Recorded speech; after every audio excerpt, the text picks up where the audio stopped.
This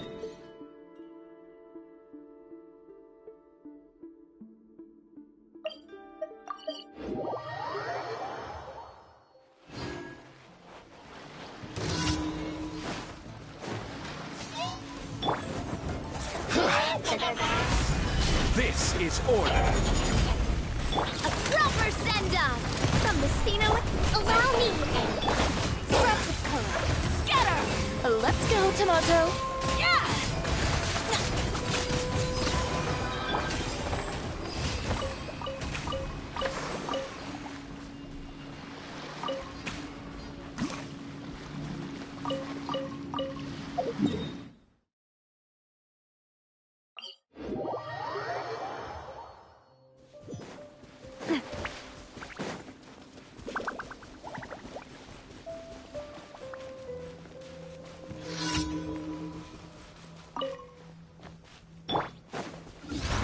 Solidified.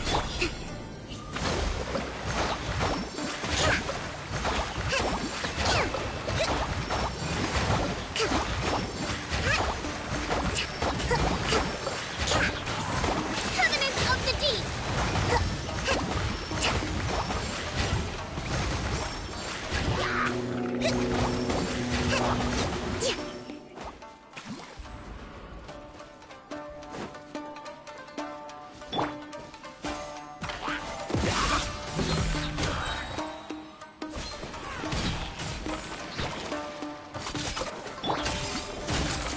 Hey there! Where'd that come from?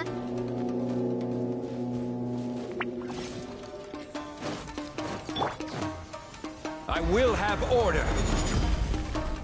Gather. Delicate as silk.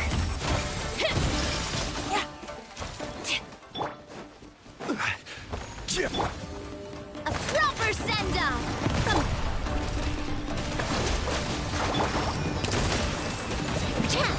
coming at ya.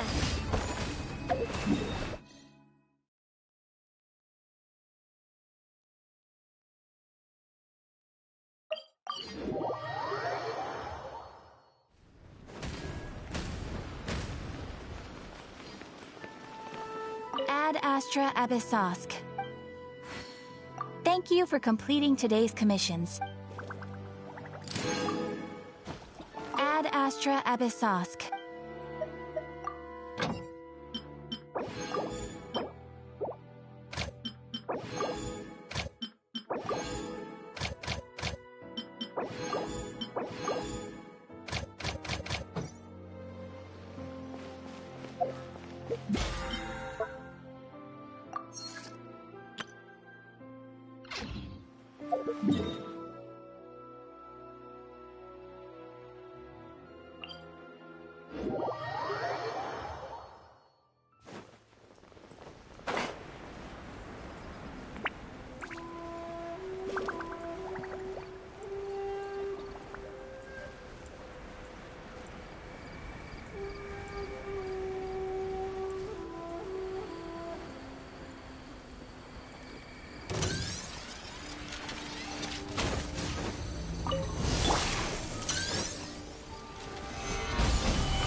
Order guide you.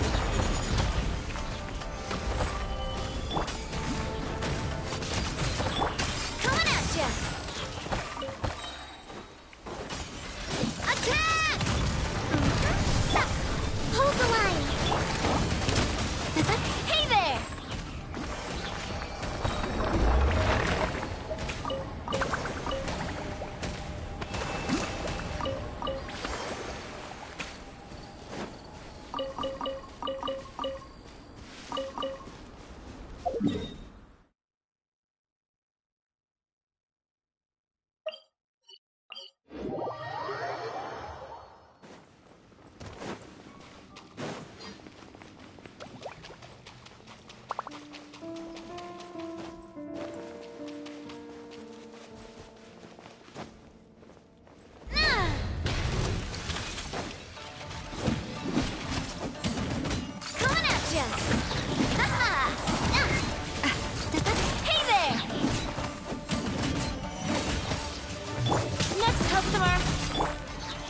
Solidify.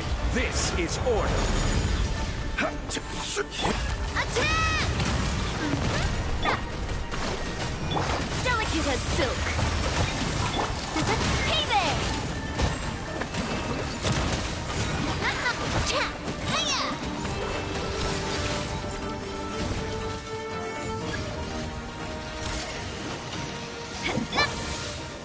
Stabilize. I will have order. Rest and rebuild! Fire! Well, with that.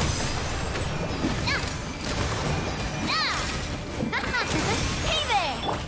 Let's go, Tomato. Scraps of color. Scatter!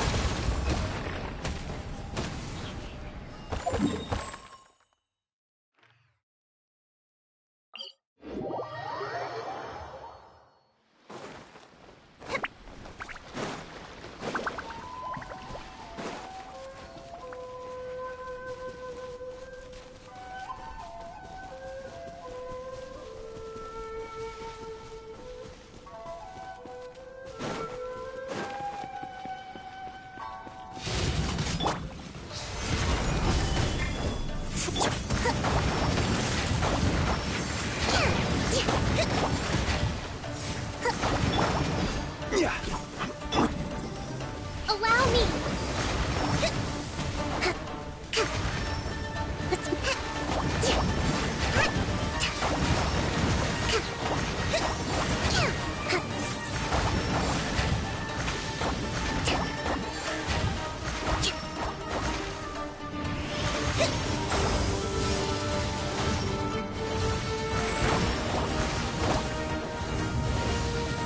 A rash maneuver!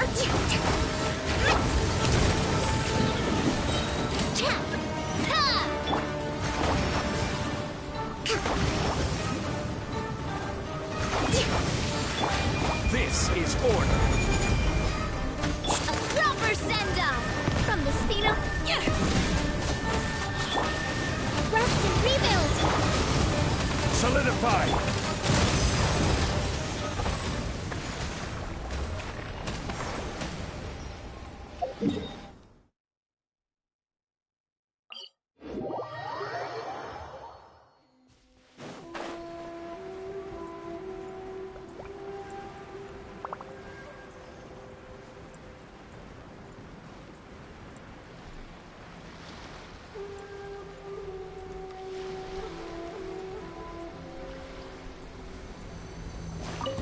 Are you here to Stabilize. punish? Delicate as silk. Watch out! Attack! That's the way. Let me amuse myself. I will have order. I am the cutting edge of fashion. Lend me a hand. This body belongs to ice and snow.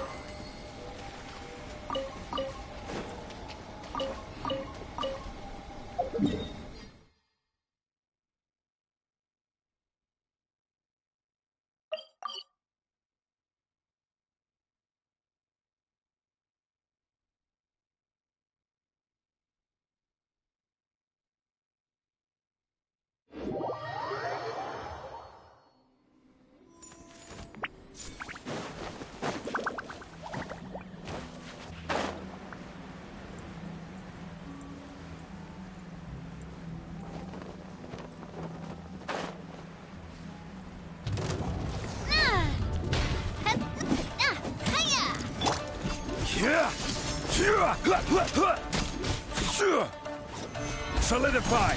This is order. A proper send-off from the... Allow me. Watch out. Drops of color. Scatter.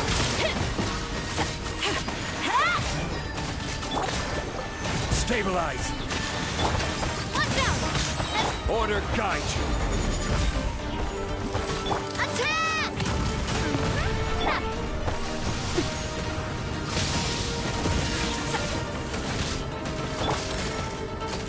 Hey there!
Solidify!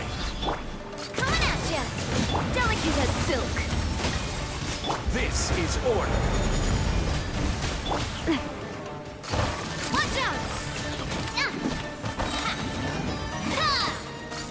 Hey there!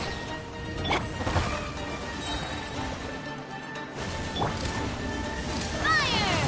Well, with rocks.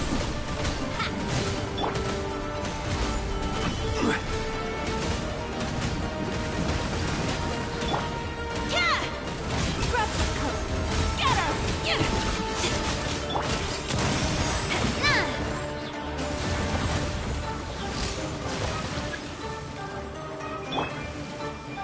Gather!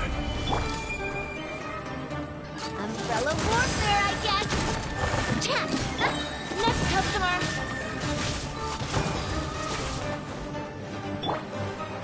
I will have order. Solidify!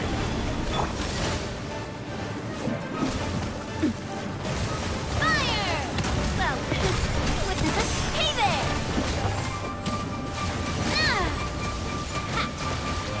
Watch out!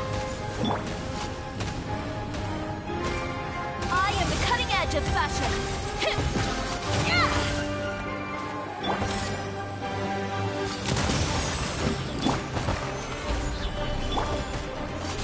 Order guide you.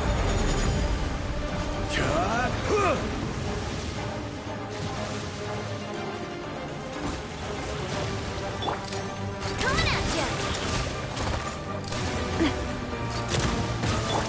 Let's go, Tomato. Hey there! Gather! A proper send-off from the steep.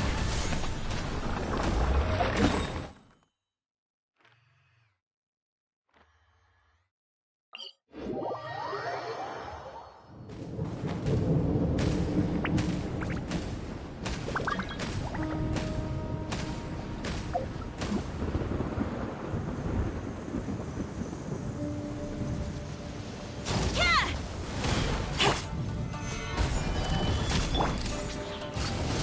Watch out!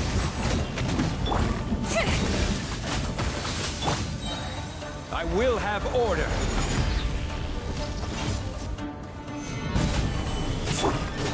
Yeah! Scrubs of color. Scatter!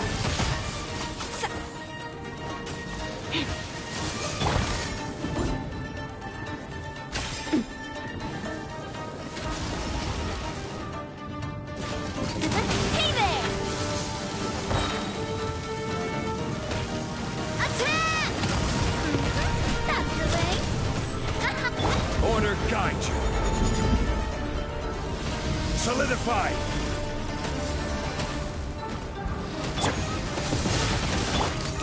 Hey there!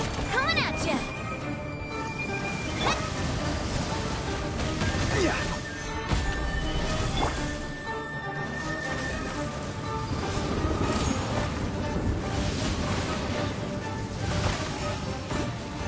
Ha! I am the cutting edge of fashion.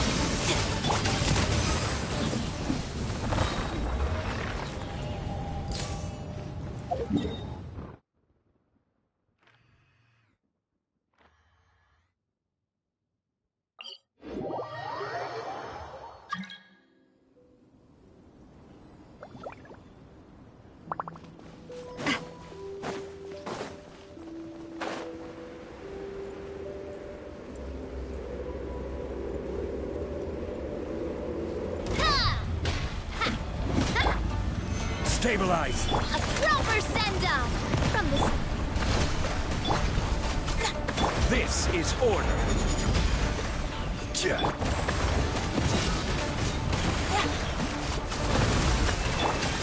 Coming at ya! Now, watch out! A proper send-off from the speed of... Order guide you.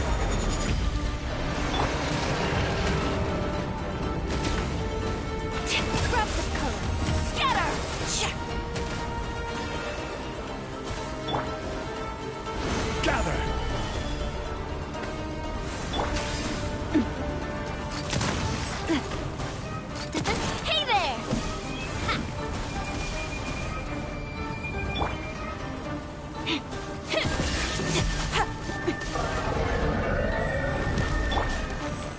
Solidified. Hold the line. Chat. Coming at ya. Attack. That's the way.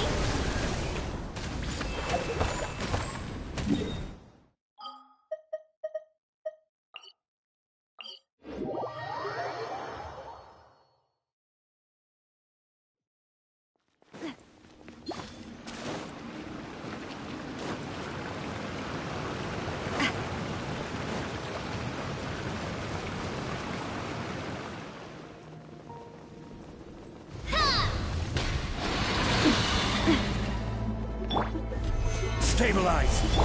Rest and rebuild. Delicate as silk. Lend me a hand. This is order. Watch out! Fire! Well, Gather.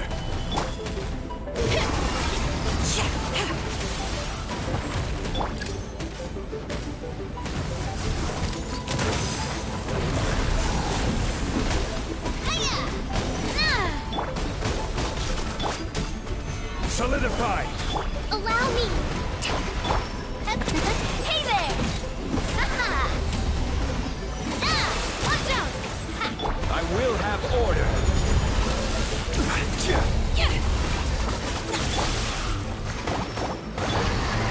Stabilize. Coming at ya!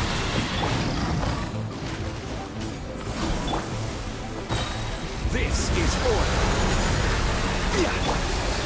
Hey there! I am the cutting edge of fashion. Hold the line.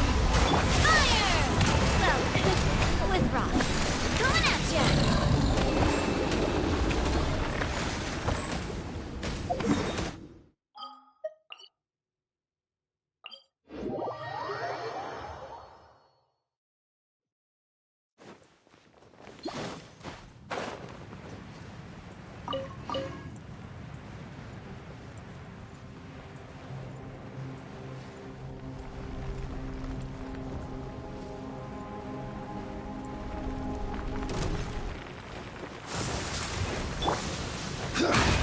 Gather. Let's go, Tomato. Rest and rebuild. Order guide you. A proper send-off from the Spina with Proxico. Scatter. Lend me a hand. Hey there.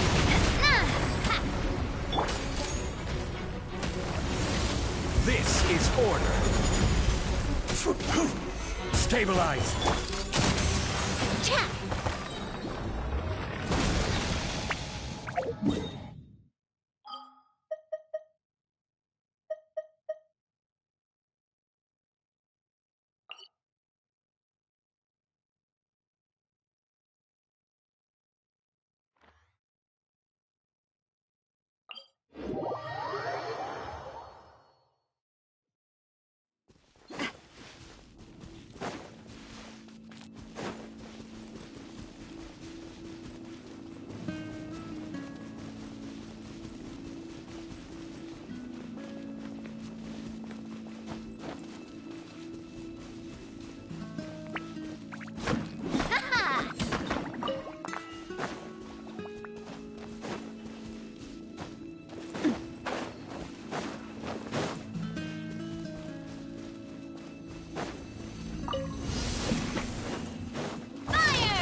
of fashion.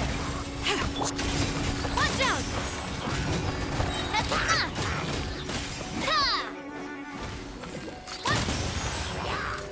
Down! Fire! Well, with rock. I will have order. Stabilize. Protocol. Scatter!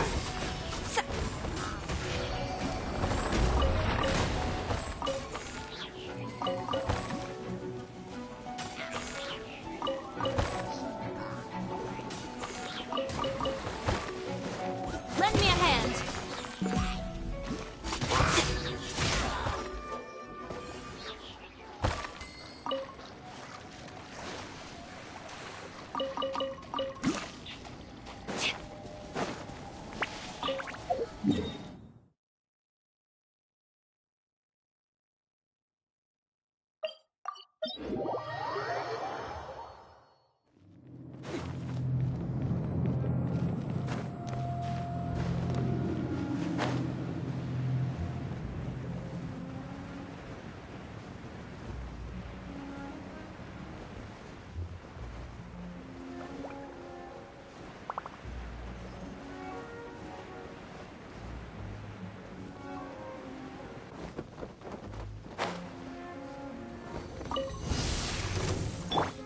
This is order.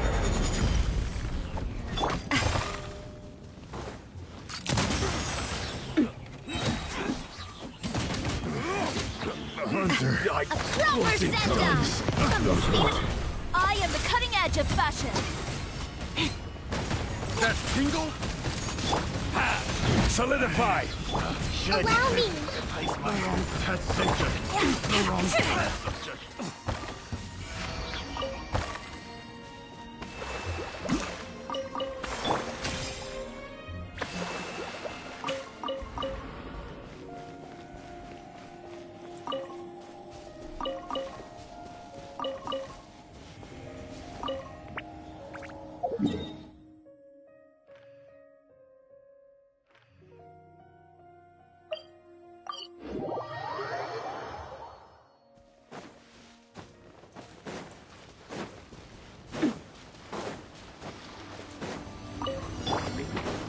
I will have order.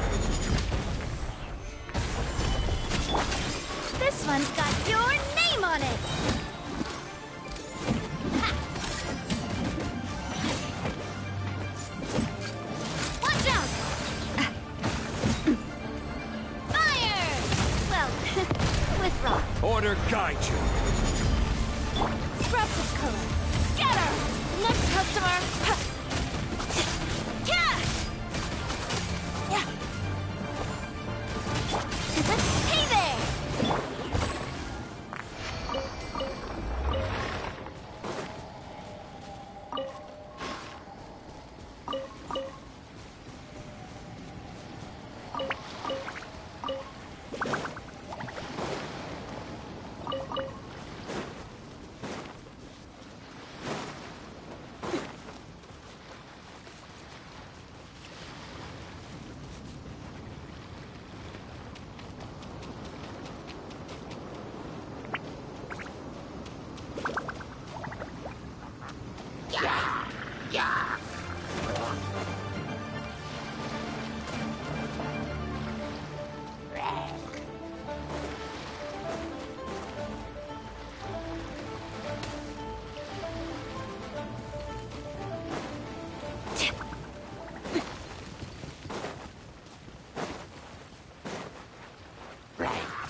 This is order.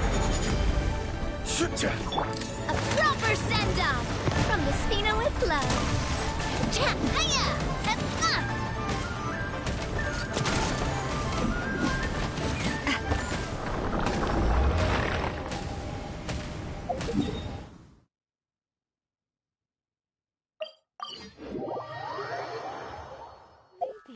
I should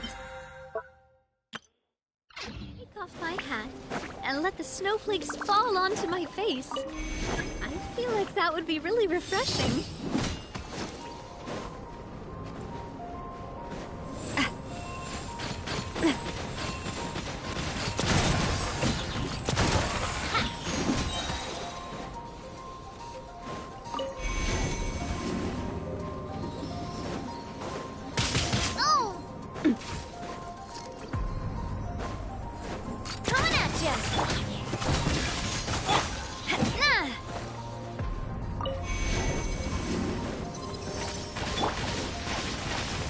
Order guide you. Hey there!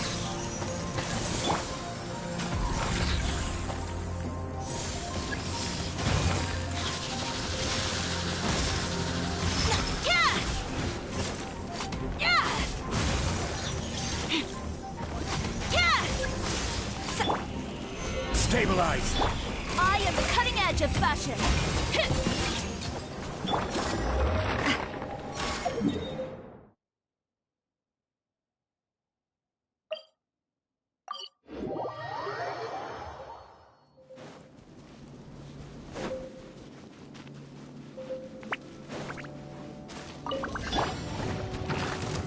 Solidified. A proper send-off from the sea.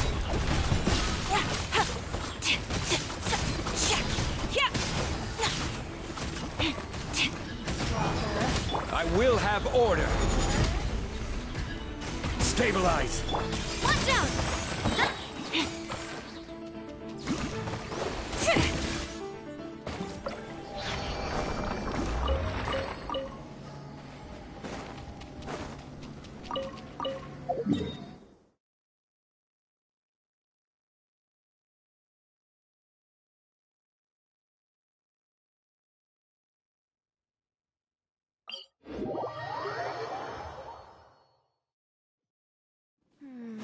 Just how can I market high fashion here?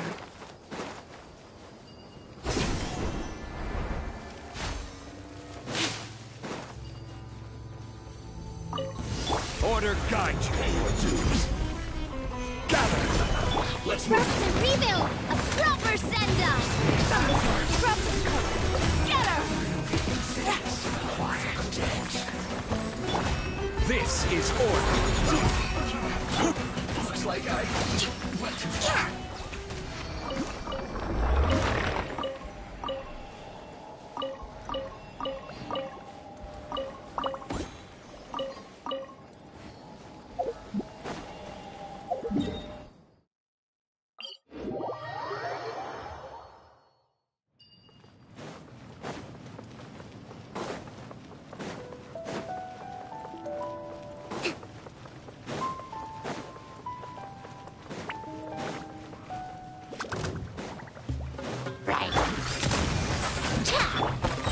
Crumble.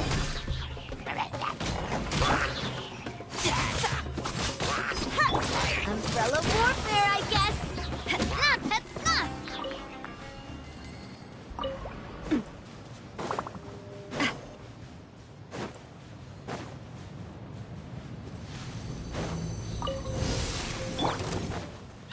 I will have order. Solidify. Hold the line. A proper send-off from the Stino. I am the cutting edge of fashion. Next customer. Yeah. This one's got your name on it. Hiya! Nah! Nah!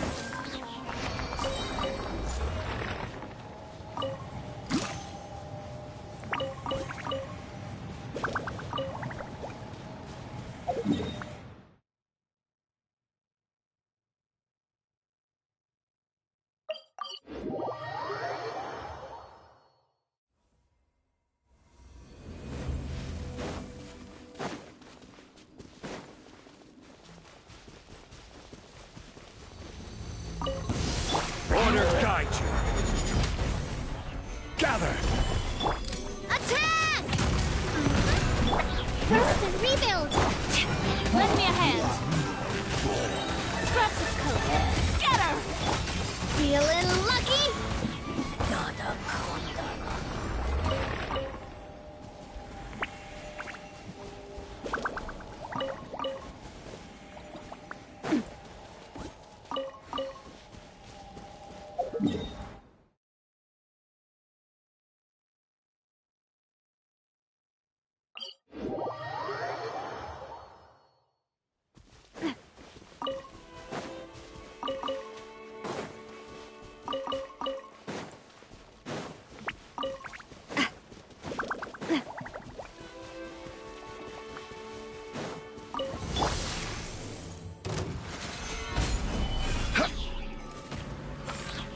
I will have order. Feeling lucky? Feeling lucky?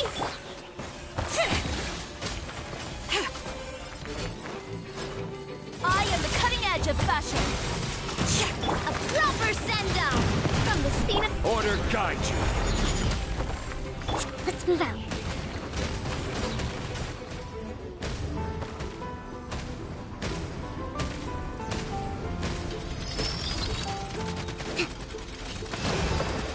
Watch out!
I will have order. Stabilize. A proper send-down from the speed delicate as silk. Watch out! This one's got your name on it. This is order.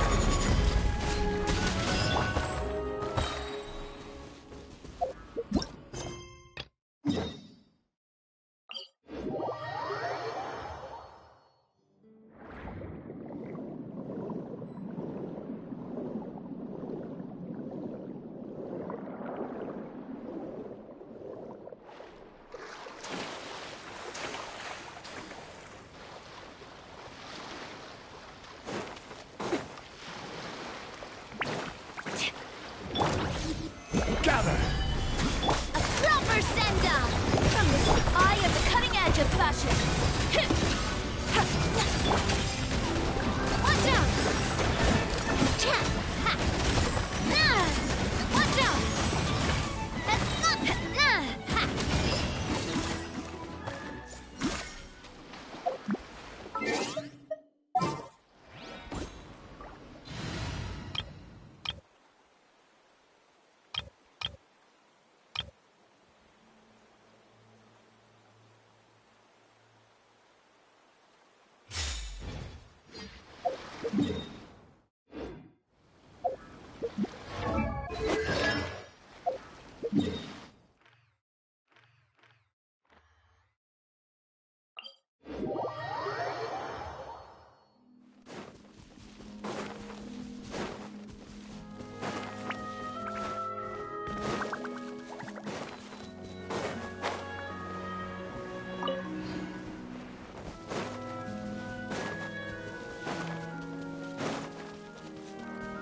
What you got? Submit for judgment. Unsightly insects.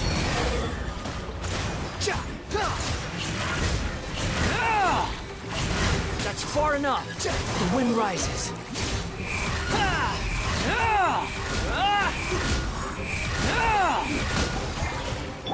Strike a pose! Time to shine! One with my blade. Squall and fury.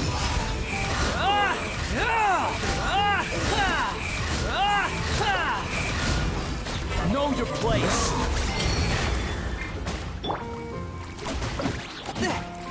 Swift and merciful. Fury blade. Attack!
The insects. Stabilize. I will have order. Next customer, crop support. Scatter! Fire! Well, with rocks. Hey there! Out of my sight. Be a little lucky. Order guide you. Gather. Coming at you. Transgressions. I am the cutting edge of fashion. Yeah! Out of my sight. Watch out! This body belongs to ice and snow.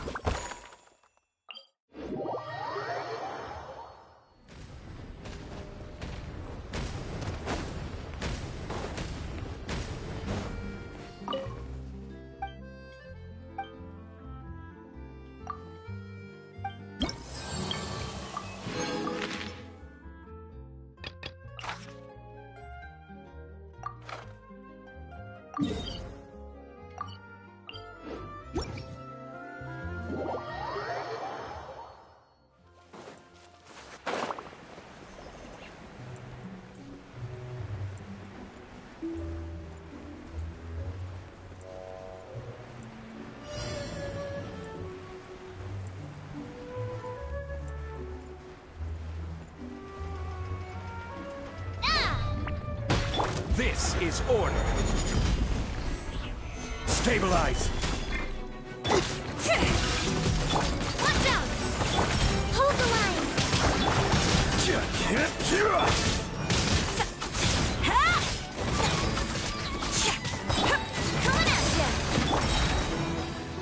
Solidify. I will have order.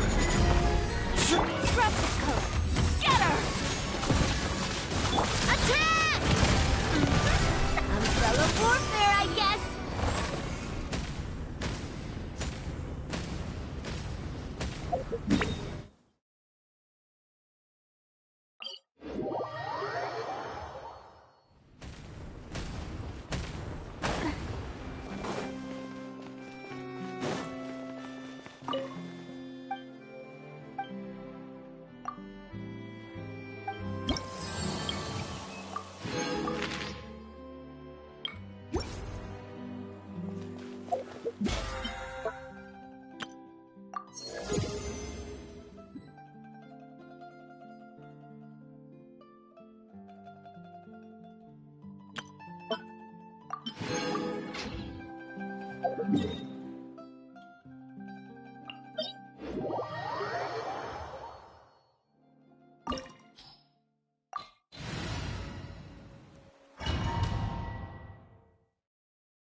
Order guide you.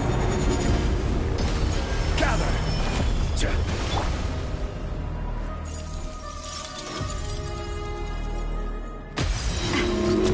Coming at ya! Next customer, I am the cutting edge of fashion.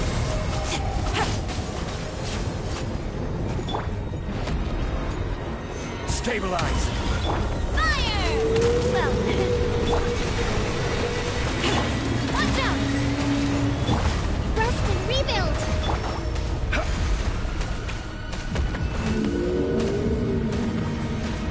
This is order.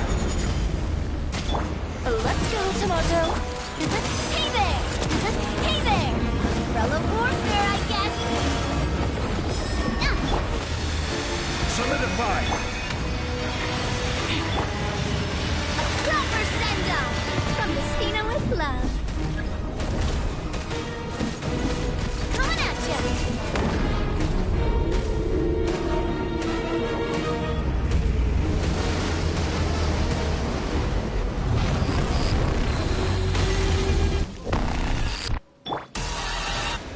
Stabilize. Hey there! Scatter! Hold the line! Order guide you. Watch out!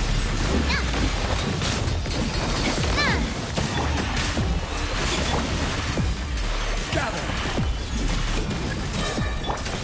Umbrella warfare, I guess! Hiya! Attack! I am the cutting edge of fashion! I will have order.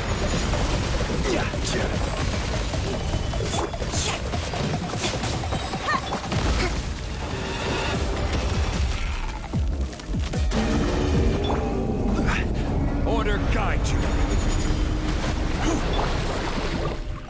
Fire! Well, rest and rebuild! Delicate as silk! Quake.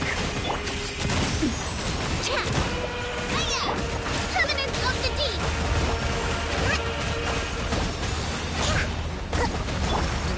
Hey there! This is order.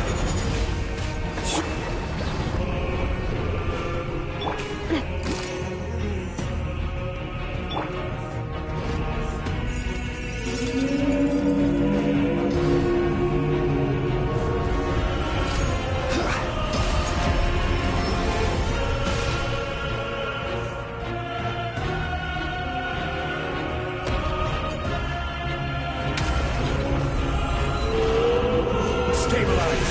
Coming at ya! Coming at ya! Fire! Well, next customer. Allow me. I am the cutting edge of fashion. Gather. Chat!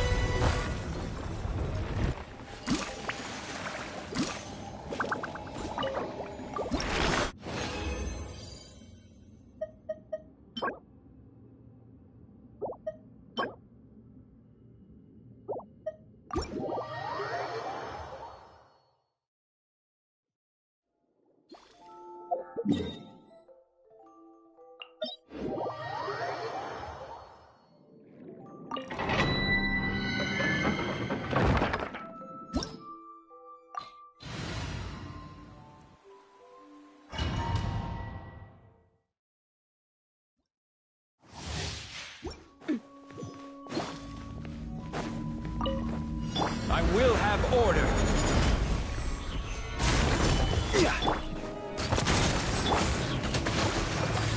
Proper send-off!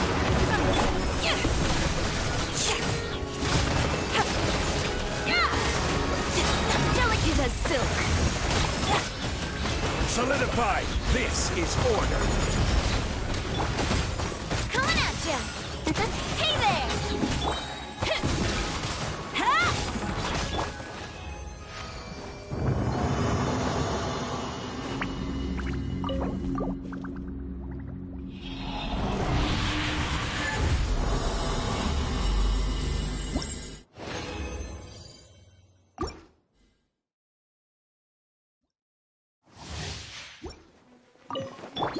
I will have order.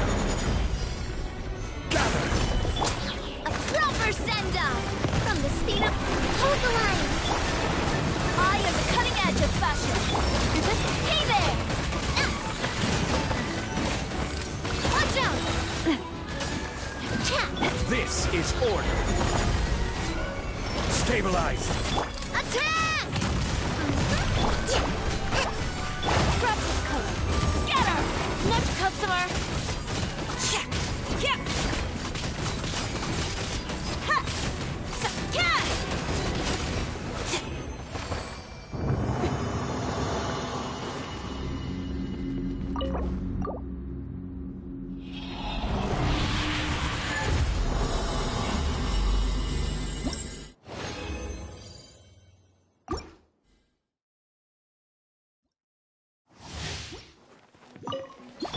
Order guide you. Gather. Rest and rebuild! Hey there!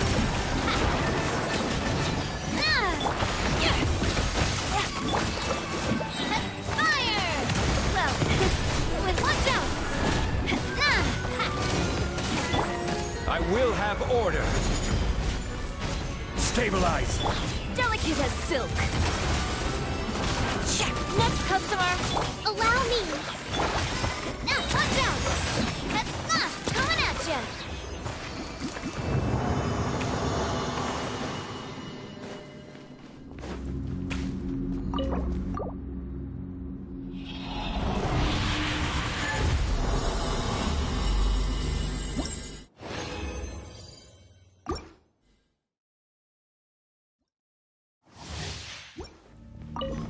This is order. Solidify. A proper send-off! From the Spino with love.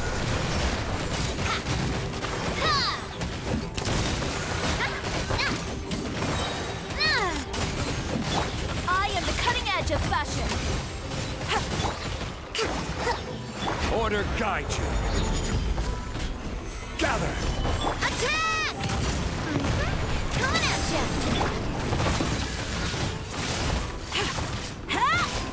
This one's got your name on it!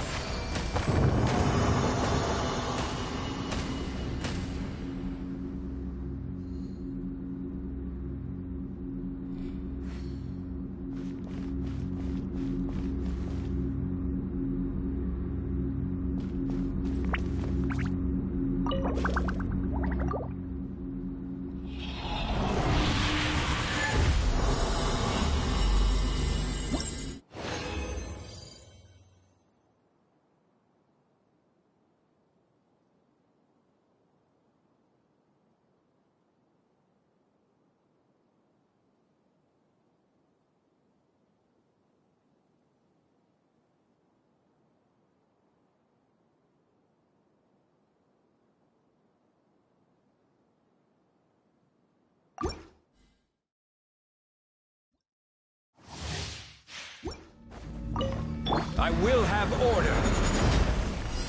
Solidify. Scrub's color. Scatter! Coming at ya!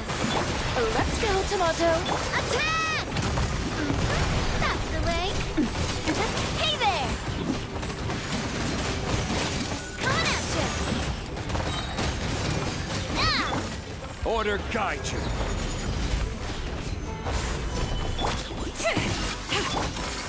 Hey there!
I will have order.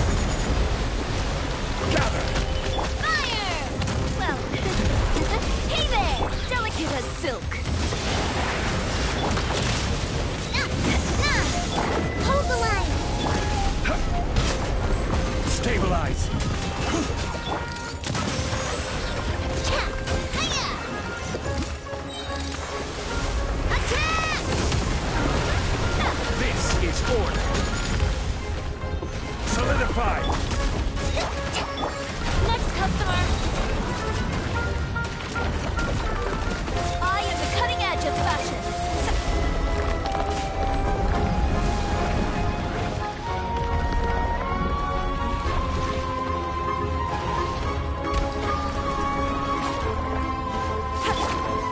Stabilize. Hey there!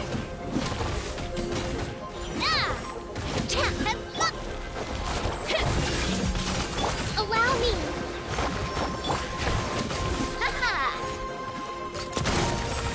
I will have order. Solidify. Attack! Delicate as silk.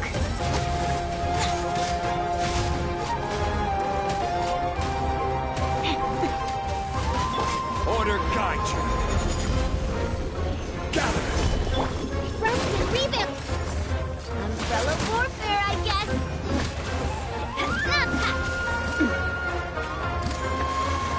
Coming at ya. Solidify.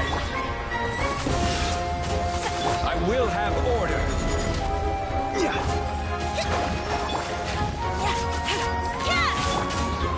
Coming at ya.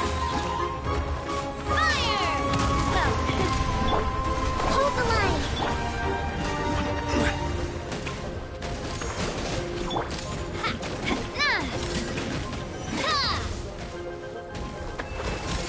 Coming at ya. This is order. Gather. Scrubble. Scatter.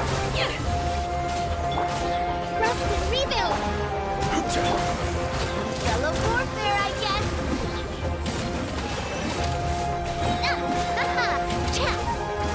Attack! That's the way. Lend me a hand. Delicate as silk.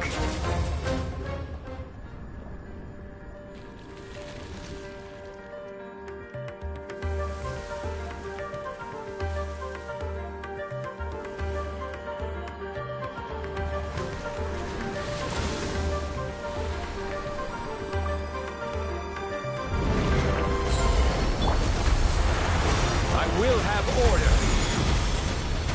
Stabilize. Coming at ya.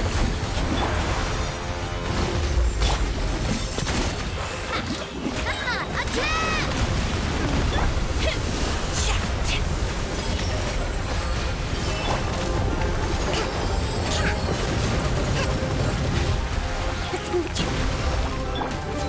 Gather. Hey there! Order guide you. Let's go, Tomato. Coming at ya. Hold the line. Solidify. Scatter!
Let it be known that divinity is mine! Stabilize! Allow me! Perish! Hey there! Aha! Attack! I will have order. Insignificant pest! Gather!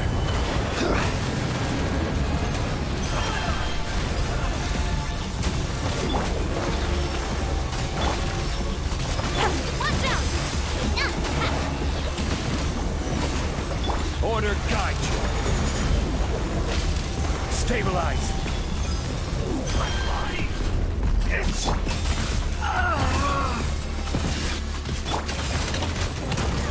Messina is coming at you!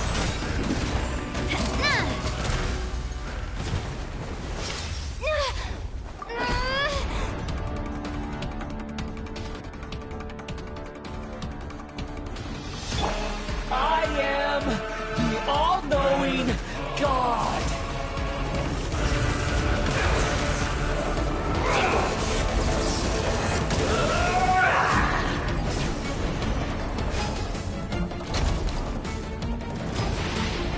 Burn to oblivion! Lend me a hand! Hey there! Kneel!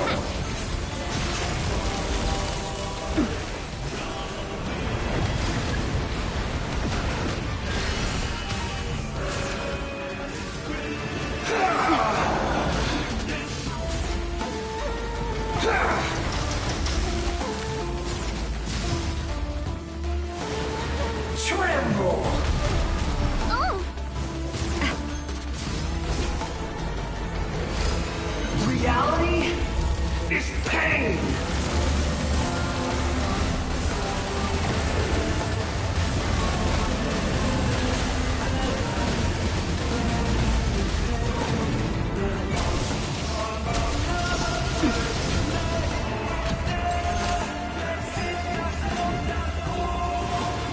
Tremble!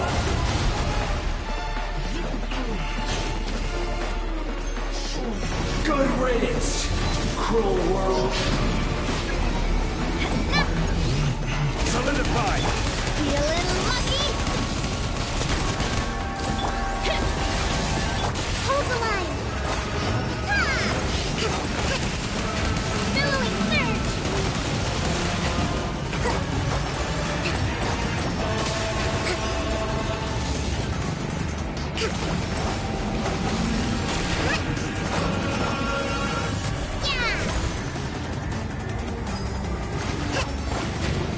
Rusty rebuild! This one's got your name on it! Possible.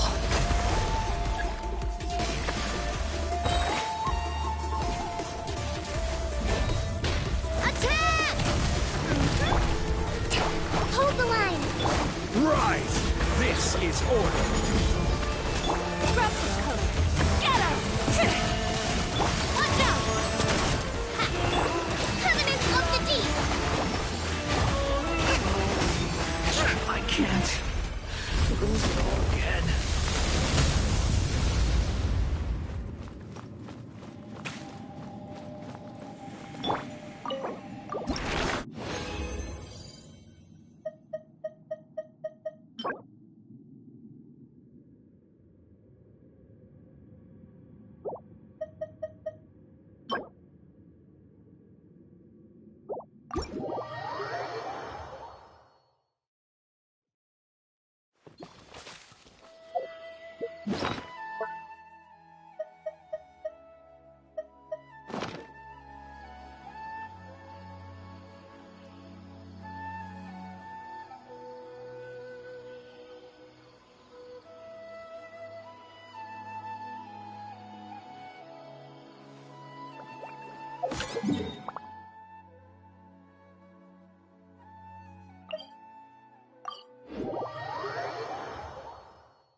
You shall perish!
Shine down!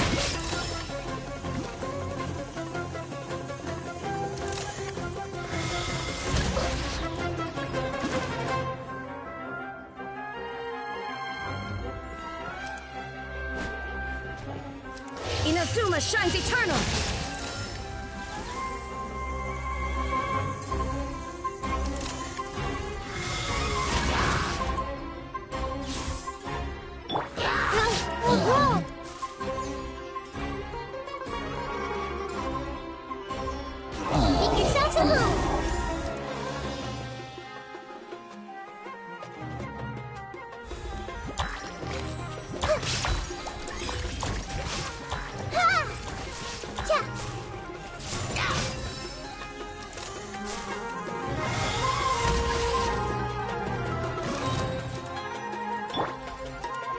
Illusion shattered!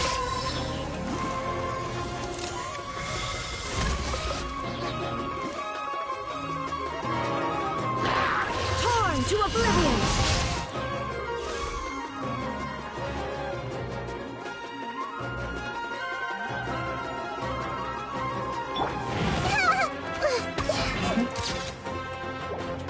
The Temple of Wisdom! Everyone hold hands! Shine down!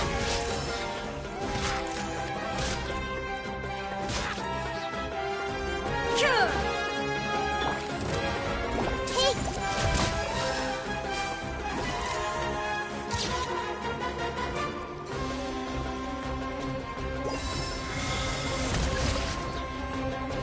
Share my knowledge!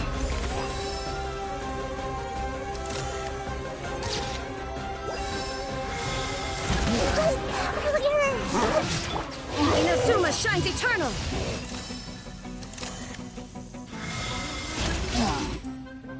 Illusion shattered!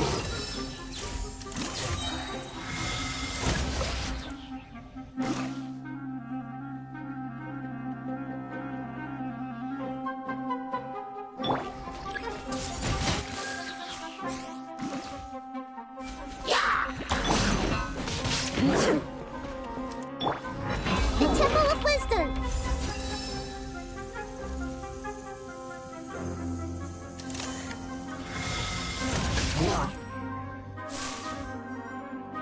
Everyone hold hands!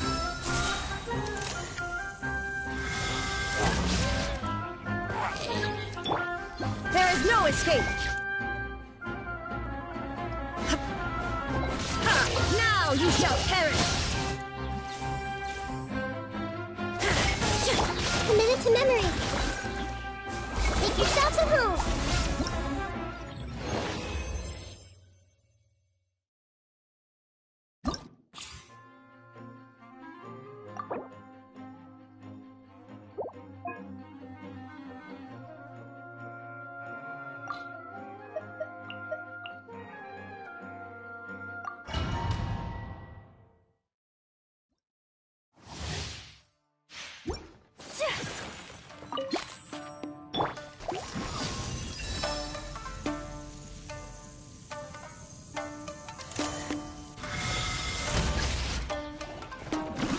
your master's bidding!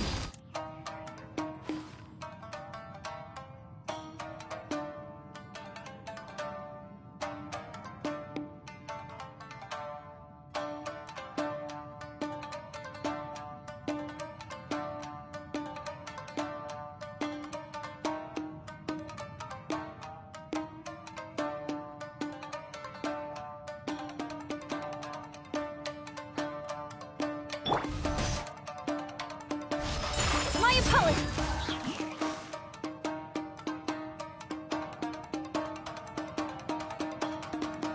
Sakura Swirl!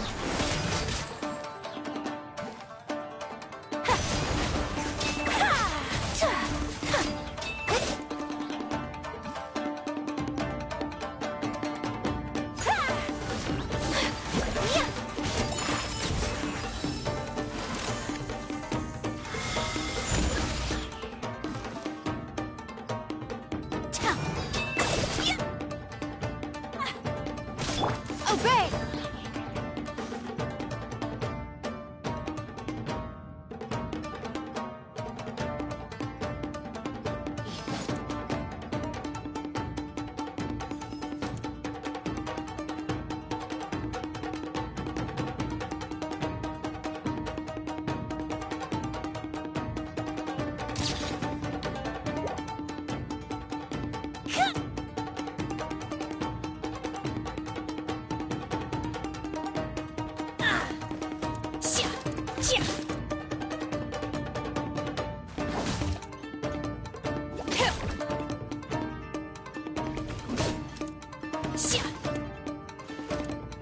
By ordinance divine.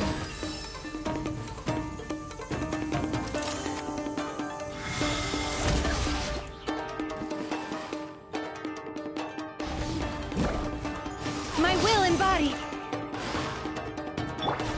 Take flight.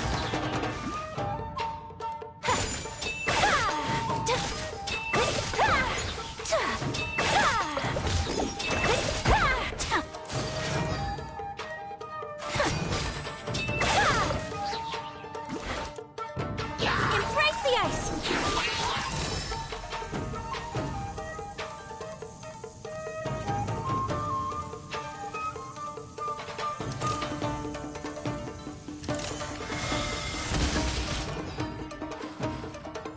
My apologies.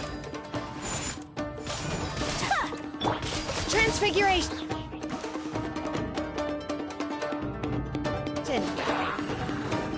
Cryo incarnate.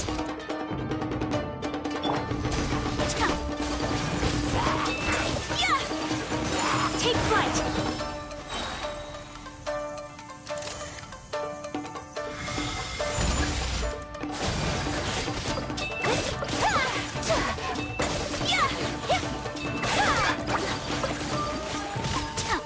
Manifest. Kamisato art. Sumetsu.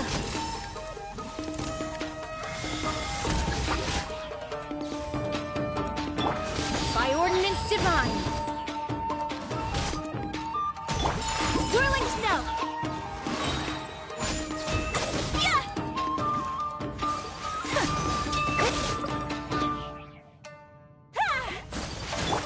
My will embodied.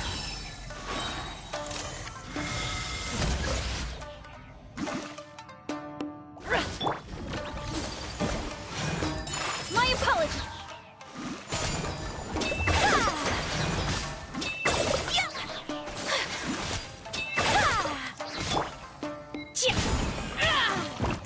Cryo incarnate.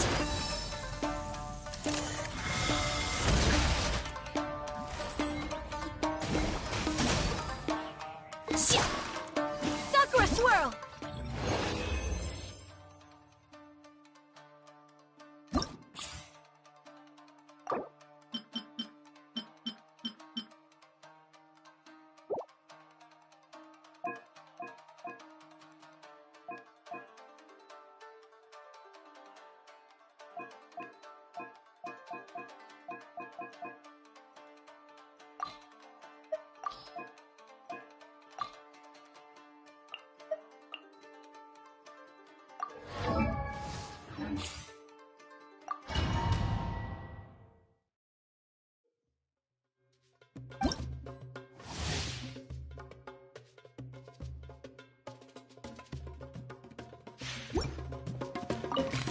Emerge. Right now. Emerge.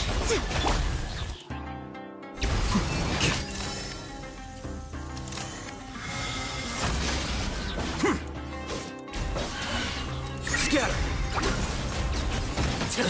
How bold!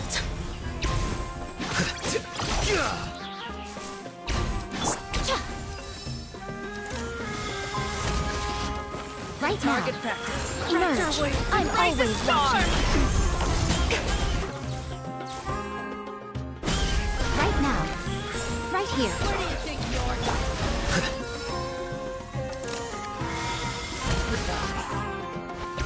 You're coming with The process of elimination. Lucky today.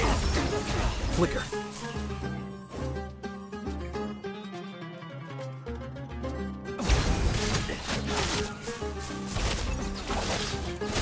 Louis.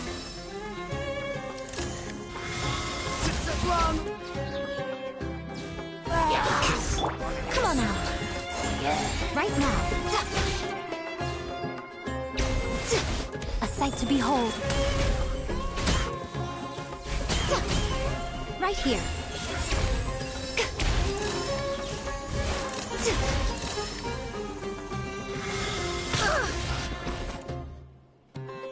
Right now. Scatter! Here you are.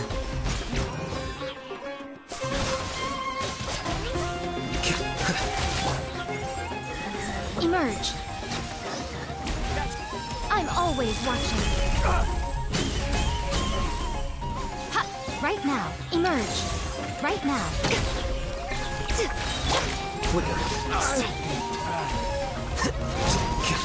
The process of elimination.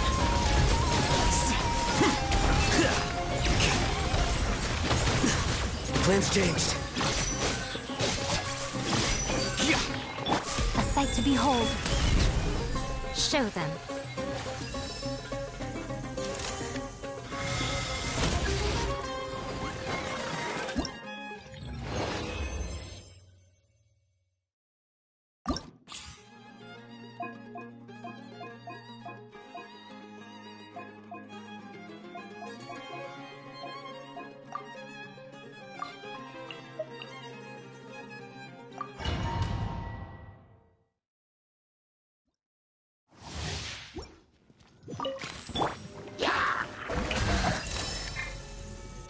Let my name echo in song!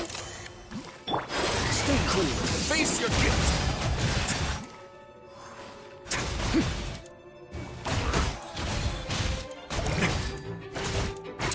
Wait now.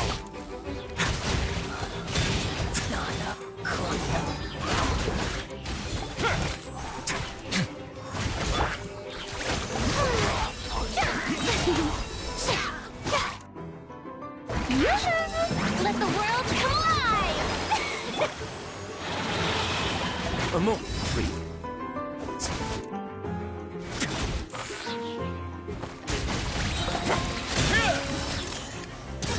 Get a little chilly.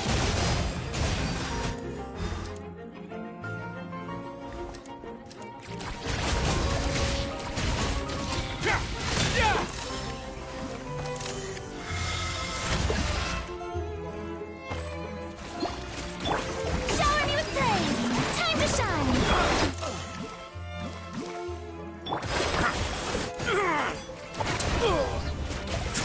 Have a safe trip.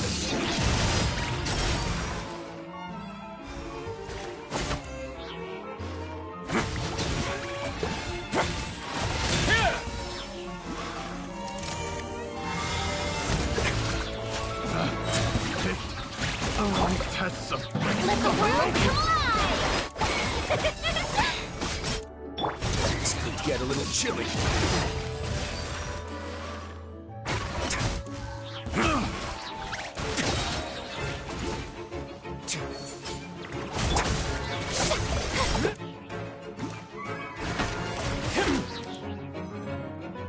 Time to shine!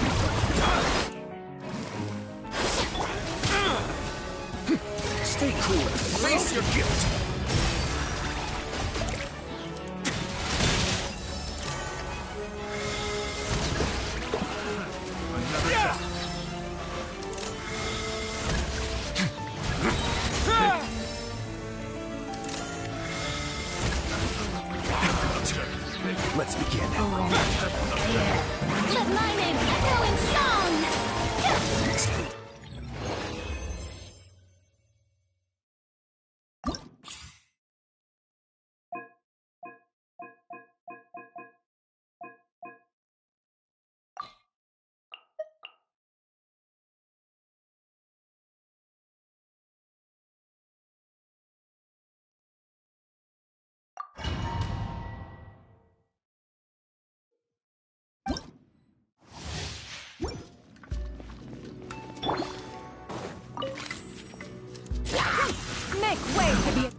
Evil conquering! Worthless!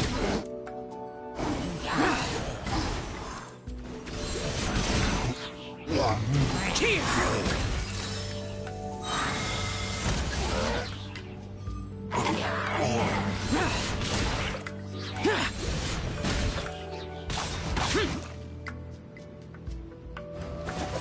Worthless!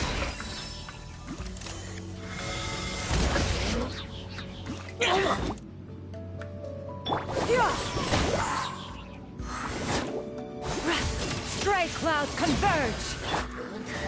Disappear! Here!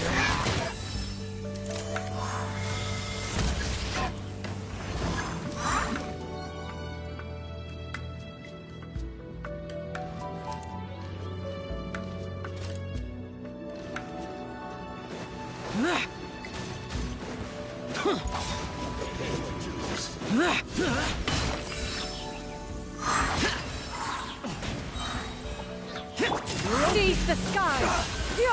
Scatter! Go! Forward! Here! Worthless! No escape! Here! Worthless! Here!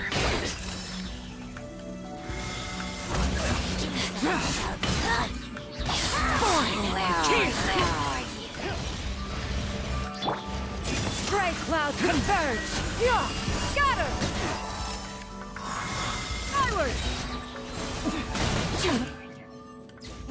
Lament!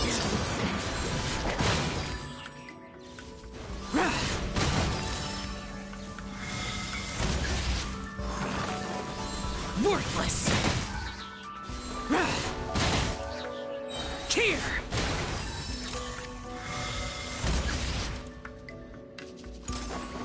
Pay your dues! Seize the skies! Scatter! Can't you conquer it? Here!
it's you. One second. Now activating chat mode. You made me jump there. I thought they'd finally caught me. Well, my heart rate did. Jumped up a little, I mean. Objectively speaking, the trouble was entirely of my own making. Half an hour ago, I was at Hotel de Boer for a drinks reception. It was to celebrate the successful opening of a show, but it was draining my energy. So, I waited for the right moment, then snuck away so I could switch to standby mode. Probably because I'm playing the lead role in the show? Is that so surprising? I'm always getting invitations to do solo performances. I just usually get Linny to write back and turn them down. But then came the Fontanalia Film Festival. We took all the kids from the House of the Hearth out to see a film, and after it finished, they all started clamoring for me to try out acting for some reason. Even Linny was chanting along with them. Anyway, it just so happened that a director called Mary had sent me an invitation right around then. I'll spare you the details, but basically, I ended up accepting it.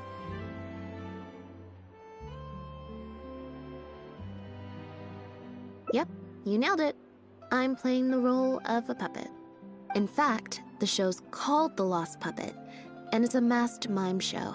So, I don't have to do any facial expressions or say any lines. Literally just a series of physical movements. The director says it's a very avant-garde art form.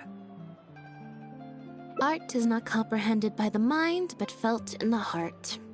At least, that's what the director says. Anyway, if nothing else, the opening performance seemed to go down well. At the drinks reception, everyone was crowding around me, saying, "Triumphant character portrayal, faithful adaptation of the original work, unequivocally, quintessentially avant-garde," and stuff like that. But being the center of attention is draining. So the moment they left me to go harass the director instead, I was out of there. The other thing is, some weird things happened while I was on the stage.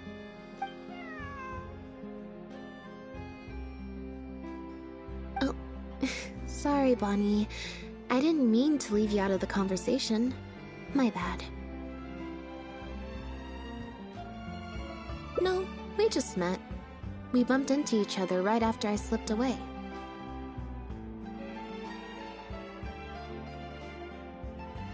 Well, it'd be kind of difficult for us to communicate otherwise. Besides, I think she's taken a liking to the name. Haven't you, Bonnie?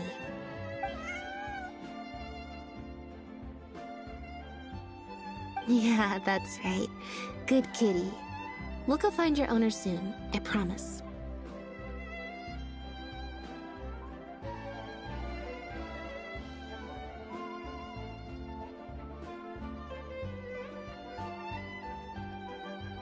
Nope. She's wearing a collar, and for the most part, she's pretty well groomed. If she is a stray, she hasn't been for long. Her stomach's been growling a lot. I guess she must have been missing for a few days now. As much as I'd love to hang out with her for a while longer, her owner's probably worried sick about her. Assuming she has an owner, that is. But the reception... I should probably show my face there again at some point, even if it's just to make excuses and leave again. Decision time. Well, I just find it exhausting, thinking through all the different ramifications of different choices and so on. That's more Linny's area than mine.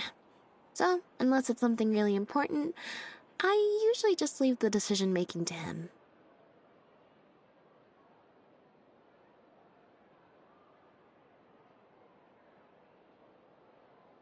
It's fine. He got Fermine to make me a little something for just this situation. Poof! A phaetometer.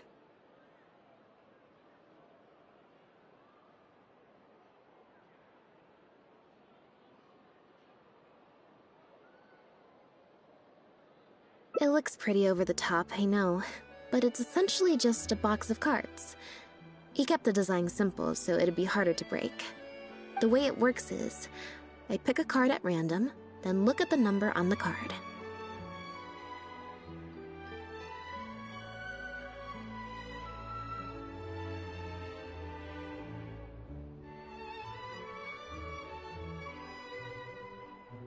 Well, for example, if the number on the card is 5 or higher, I help Bonnie find her owner.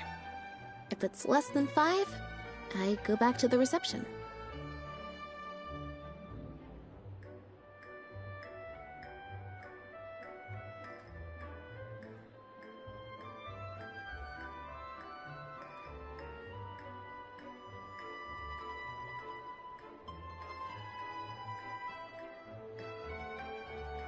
I just have to believe in the bond between me and my cards, and my fate will reveal itself to me in numerical form. At least, that's what Linny said. Anyway, I guess I'll give you a demonstration.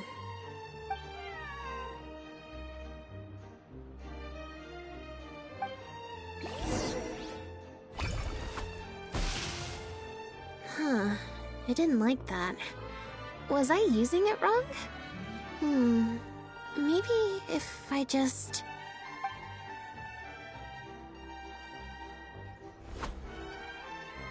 Clearly, there's some design flaws to iron out. I'll have to let Fremine know.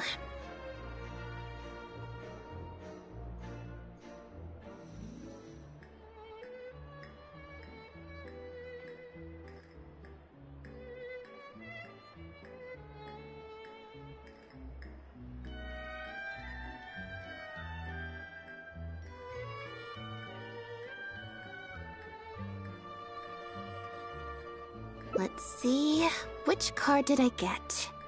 4.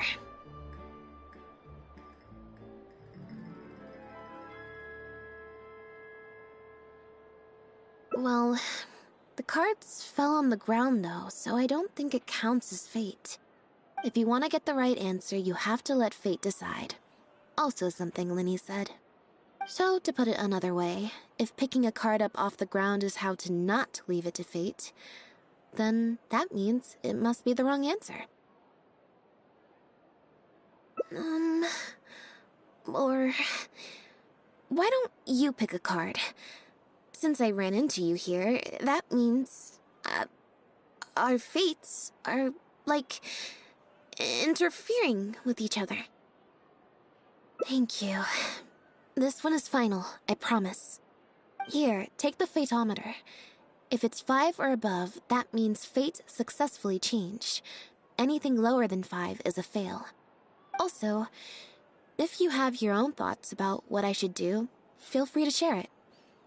Now that I've got a good problem solver here to help, I don't need to run every little thing by fate.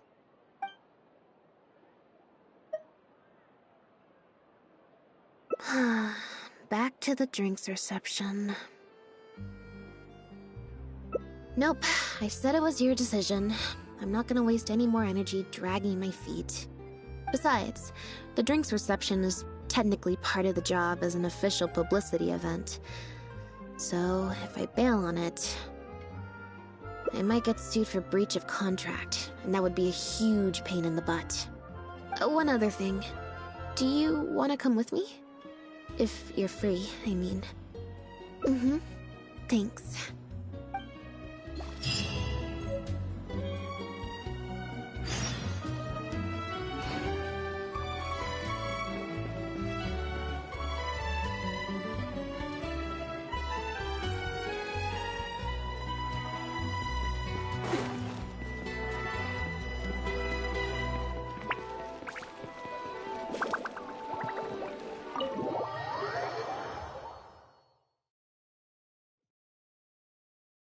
There you are, Lynette! Where did you disappear to? Leone and I have been looking everywhere for you. Wait, where did you get the cat?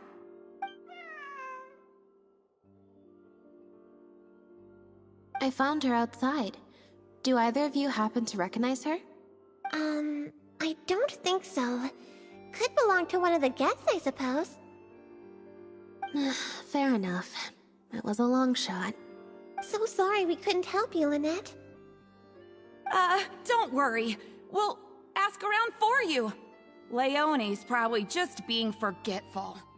Maybe you could leave her with us. We'll take her to the reception desk and see if they know anything. And if not, we'll just keep looking. Sure. I would help, but I'm a little preoccupied. Sorry to dump this on you.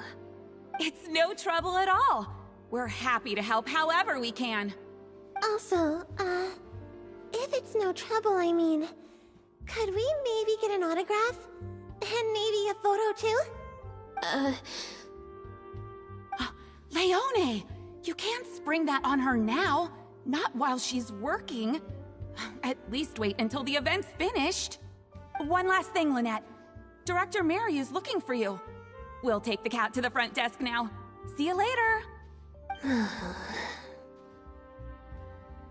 I'm not usually required at these kinds of events, so I don't even have an event mode. Alright, guess I'd better go see the director. Spectacular choreography, a masterpiece of mise-en-scène, and the performance, oh my, groundbreaking, dripping with, je ne sais quoi. My congratulations on another magnificent show, sir. Yes, I, for one, was particularly captivated by the clearly allegorical narrative undertones. The Lost Puppet shines a spotlight on the impact of technological advances in our modern society, particularly as they relate to changing modes of emotional expression and the challenge of mutual intelligibility. Such a pioneering work, so far ahead of its time, a tour de force of avant-garde theater. I can already see the headlines of tomorrow's newspapers. They will certainly be singing your praise, Director Mariu. But it was a group effort, of course. To convey emotions in a silent show with no facial expressions, the entire cast had to go above and beyond. Everyone truly outdid themselves. Speaking of the cast, Jillian, another strong performance from you in Director Mariu's latest show, as of course we've all come to expect from your numerous successful collaborations to date. That's quite an overstatement. I've only ever played supporting roles. On that point, you stated a few months ago in an interview that you were looking to secure a leading role in your next show. What led you to the decision to stay in a supporting role this time around? We had a discussion about this, and while Lynette hadn't previously performed in an acting role, we were blown away by her talent, and she was a perfect fit for this character. Quite simply, this was the role she was born to play. Exactly. I was honored to share the stage with her. Lynette worked extremely hard in all of the rehearsals, and she's an incredibly talented actress.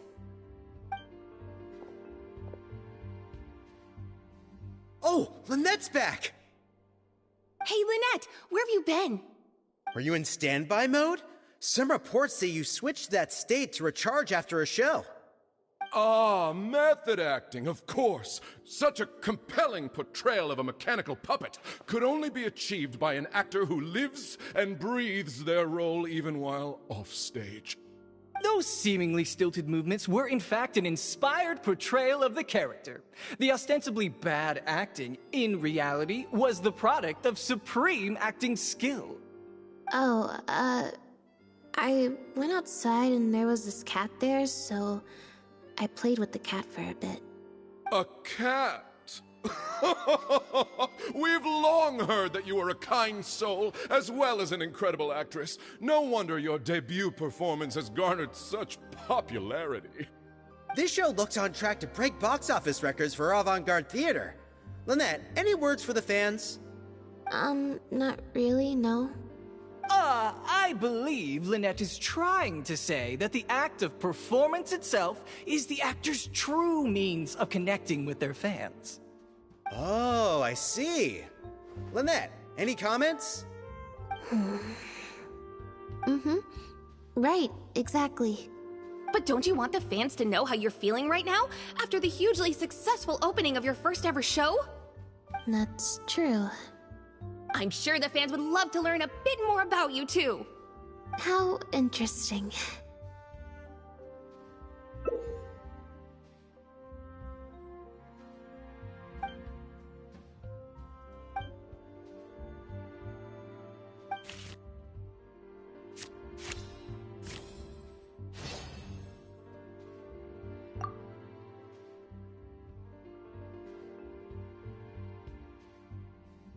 Oh, really?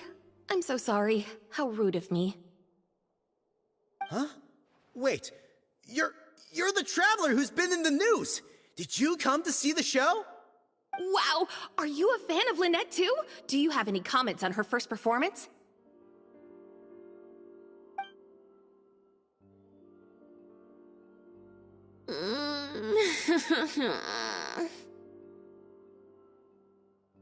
Yeah, it's just... Turns out, even with you here to share the load, I can't cope with this stuff, even in Tea Party mode.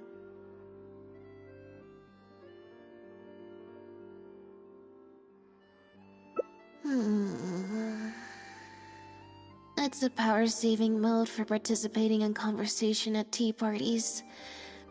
Normally, I can get through an entire conversation just with, Oh, that's true. And how interesting. But at a tea party, I'm not normally subjected to a constant stream of questions. The energy consumption of that interview just now was 3 times as much as the average tea party.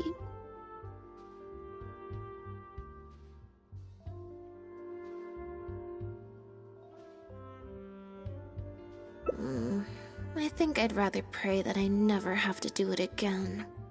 Lynette, Director Mariyu would like you to join the group photo to commemorate the successful opening of the show. A group photo? It's just the members of the troupe, along with Maloney and Corentin. Everyone's waiting for you. Alright then. See you in a minute. 3, 2, 1, smile. My thanks to each and every one of you here for your help in making The Lost Puppet a success. The group photo is already being printed as I speak. You can collect your copy from the first floor after the drinks reception concludes. May it serve as a reminder of this fabulous performance every time you see it. Mariyu! Get over here. Let's have another drink. There's a few things I need you to glance over for me.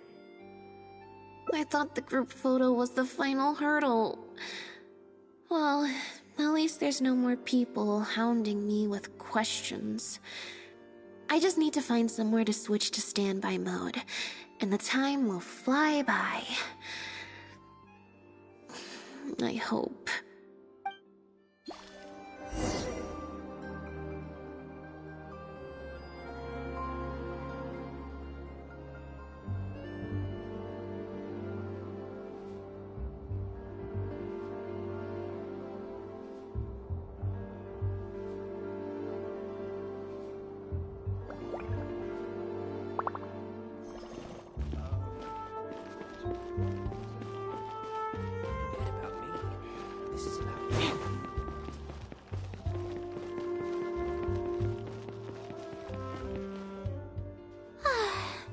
Hotel de Bour's Ile Flottante is as wonderfully sweet as ever. Traveler? Lynette? Oh, wait, hold on. What do you mean, managed to get an invite? I'm an expert in the dramatic arts. Of course I was invited. Naturally, people wanted to hear my comments on the emerging art form that is the masked mime show.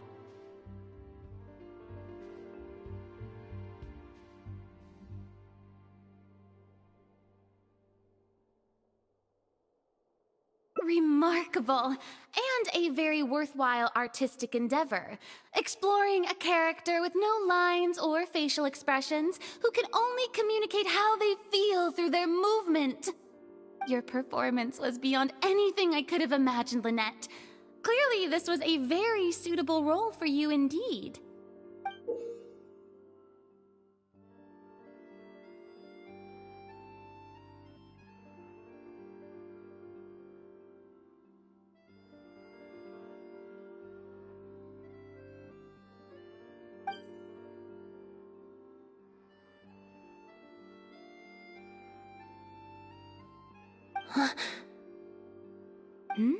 Is something wrong? No, it's nothing. Please go on. Oh, basically, I think I'd give it a positive review overall, just not as gushing as the crowd downstairs. So, you thought they were pretty over the top too? In fairness, it's normal to bring along some vocal supporters for publicity when a new show opens, but still, this was something else. Then again, I'm no specialist in avant-garde theater. Maybe I'm just not well acquainted with their review criteria. Or maybe it's because I came to the show with some preconceived expectations. I did happen to see the original draft of Maryu's script a while back. What original draft? Oh? He didn't show it to you? It must have been a few months ago. He came to me to get some advice from an experienced performer's perspective, and then asked if I could write a few reviews of his new play. I had a lot on my plate at the time, so I had to turn him down. I only skimmed a few sections, but they seemed quite different from the final version. I can't say I remember the plot, but I don't know. The protagonist just seemed more complex, I guess, especially in the last two scenes. Still a mechanical puppet on the outside, of course, but she seemed to have more emotional depth on the inside. Emotional depth? Oh, I'm just thinking aloud here. Don't take it to heart. Besides, a script and a play are two very different beasts. There are so many fine details to consider when turning a story into a stage production, more than most people could imagine. Especially with a novel art form like a masked mime show. I'm sure Maryu had his reasons for the changes he made. Change of topic. I see you've escaped the crowds to seek refuge on the second floor. Fame can be overwhelming at first, can't it? Perhaps you'd benefit from hearing about the experiences of a veteran celebrity such as myself. No thanks, I'm good. Pretty sure this will be my first and last time in this situation. Hey, at least let me finish. I have top tips on dealing with belligerent reporters, slipping away to hunt down snacks during the intermission. Tell me everything. First, take a seat, mon ami. We must partake of Hotel de Boer's fine desserts as we talk, lest they go to waste. That was very educational.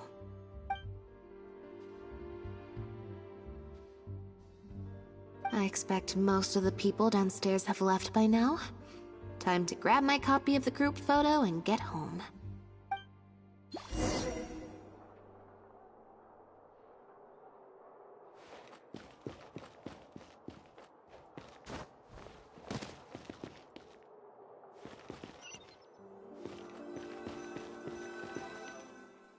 The photo must be in this envelope right here. It's finally over. Thank you for sticking around for so long. If it wasn't for you, I don't know how I would have standby moded my way through the last few hours.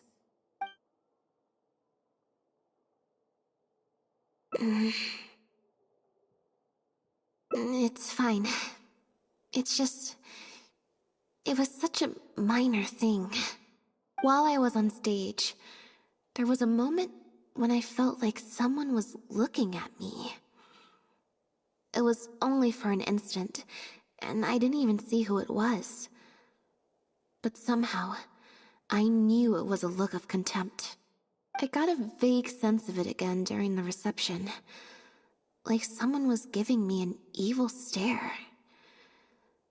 But I couldn't figure out who it was.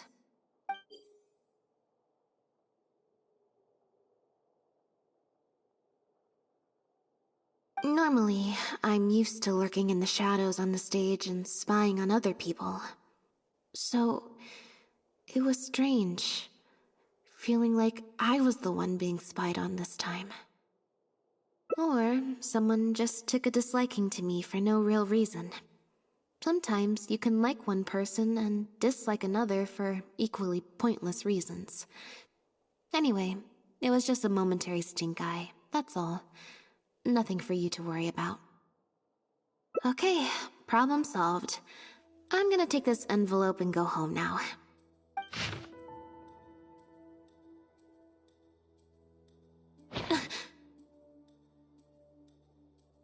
You have destroyed this work of art. Step down from the leading role at once. Based on the tone, I'd say threat letter is right.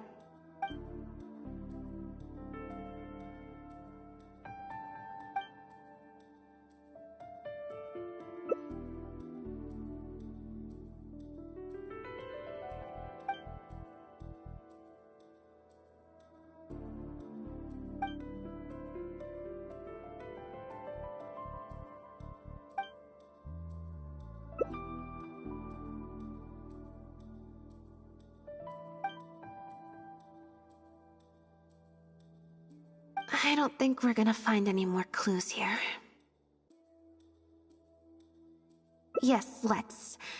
Whatever destroyed means, it could have something to do with the original script that Farina mentioned. Also, I'm gonna have to ask you to stick around a while longer. I can't believe how well the whole Lynette's debut acting role thing worked out. Even the avant-garde box office is lapping it up. How could I ever have doubted you? If you hadn't stuck to your guns and kept sending those invitations, this opportunity would have passed us by. See? I told you. All the times she'd refused in the past were all the more reason to keep inviting her, because it turns into a big talking point. Can you imagine if you'd gone with Jillian? You'd have been lucky to get half the ticket sales you've ended up with. True.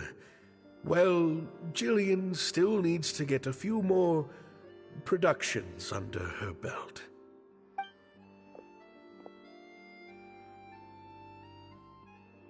Do you have a moment, Director Mario?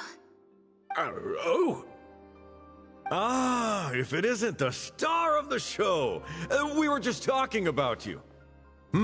Oh, and is that the legendary traveler with you? I'm guessing you're here to discuss the show with the director? Oh, you're a talented and hardworking actress, Lynette. It's no wonder you're getting such rave reviews. I'll leave you artists to discuss your work in peace. Mariu, make sure you give your star performer and her friend your full attention. I certainly will. Lynette carries the fortunes of our entire troupe on her shoulders.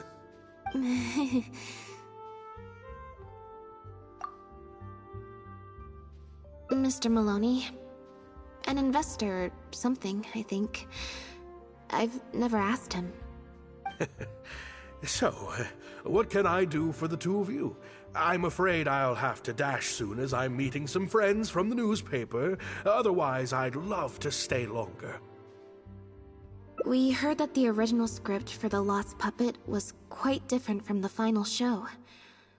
I'm kind of curious to know what the protagonist was like in that version. Oh, well, this is a surprise. I didn't think you'd be interested in that sort of thing. It's not uncommon for scripts to undergo major changes as they're being brought to the stage. But I'm afraid there's not much to tell you in this case. The protagonist has stayed the same from the beginning to end. A mechanical puppet with a bumbling body but a sensitive soul. A stranger in time who doesn't belong.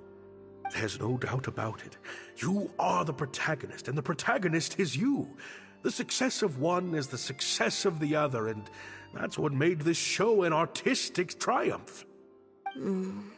Sorry, you've lost me. Can you put it in plain words? All right, then. Delving deep in the search of core truths is the job of an artist, after all. You shouldn't give your attention to early drafts of the script, Lynette. All it would do is sow confusion where you already have clarity.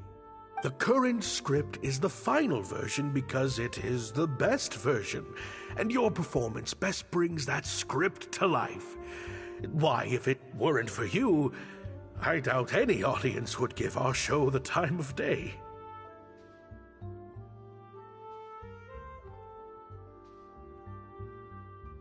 What letter? Oh my goodness! Destroyed this work of art? Really? Well, Director Mario, any idea who might have written it? No.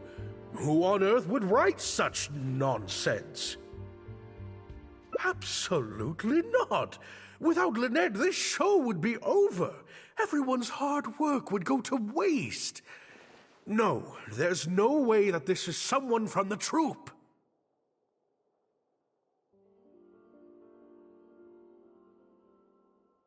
Yeah, maybe Jillian could fill in for me for a while. What? No way, out of the question. The protagonist has to be played by Lynette. Jillian can't... She's just not what the audience is looking for.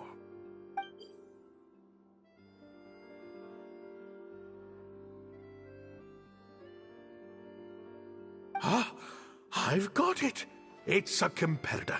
Yes, this letter must be from a competitor of ours who's trying to get under Lynette's skin. You can't lie low. That's just what they want you to do. The moment you step back from performing, they'll put their rumor mill into overdrive and drag us through the mud. They're just waiting for their chance to kick us while we're down. A competitor? Really? Definitely. Those lowlifes. Slander and libel are all their specialties. They drown out the truth with a flood of misinformation, and they stop at nothing once they get riled up. Oh, there's so many of them out there. Fame always seems to attract haters, no matter what you do to try and keep everyone happy. But don't worry, I will get to the bottom of this. Stay strong, Lynette, and keep up the good work on stage. I have to go and meet my friends from the newspapers now, but rest assured, I'll be discussing countermeasures with them. So, a competitor, huh?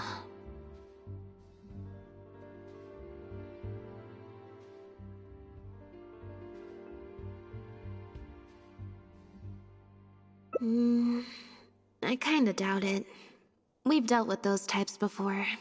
Usually their goal is to steal our venue for their own show, or to cover up a scandal by planting a story to divert public attention. But at the moment, I don't think anyone's got a reason to do any of that stuff. Let alone pull a stunt like this. A threat letter is quite extreme. Besides, when I felt that evil stare, I'm pretty sure it was coming from somewhere backstage. So that rules out a lot of people. I'm actually more concerned about Mario. When I mentioned Jillian, his reaction was pretty unusual.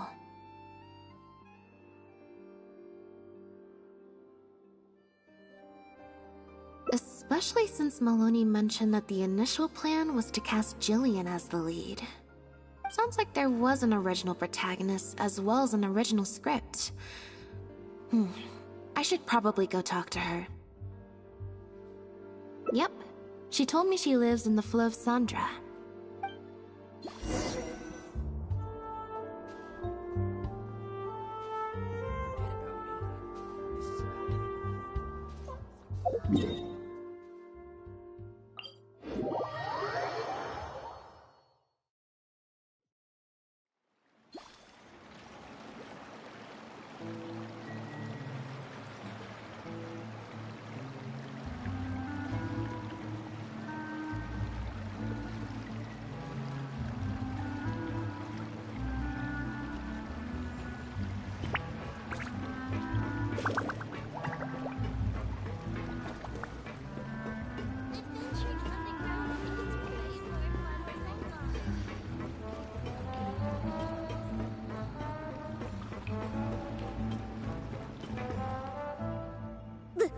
Lynette?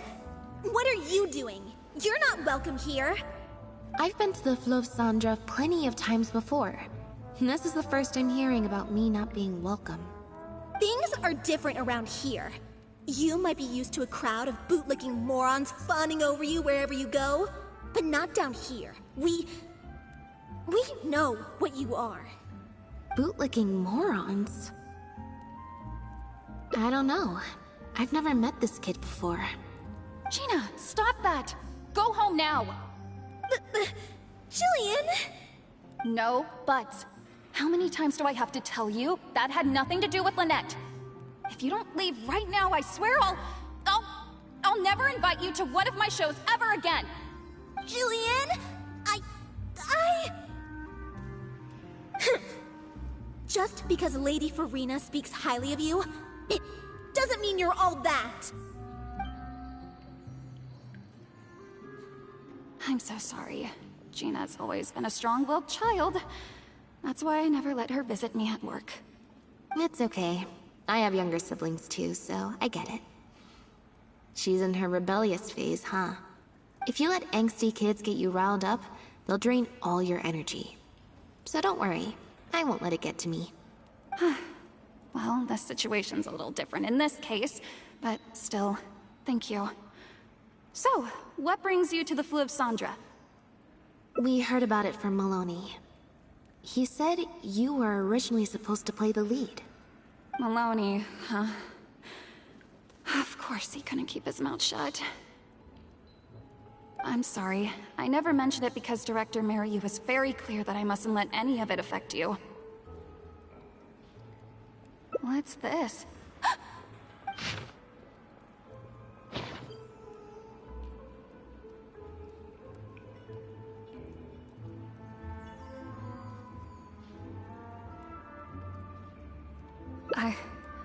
I don't know, who would do something like this?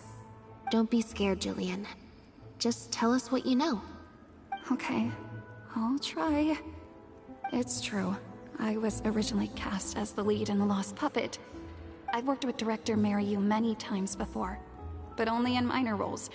The audiences and critics never had much to say about me. Nothing terrible, but nothing amazing either.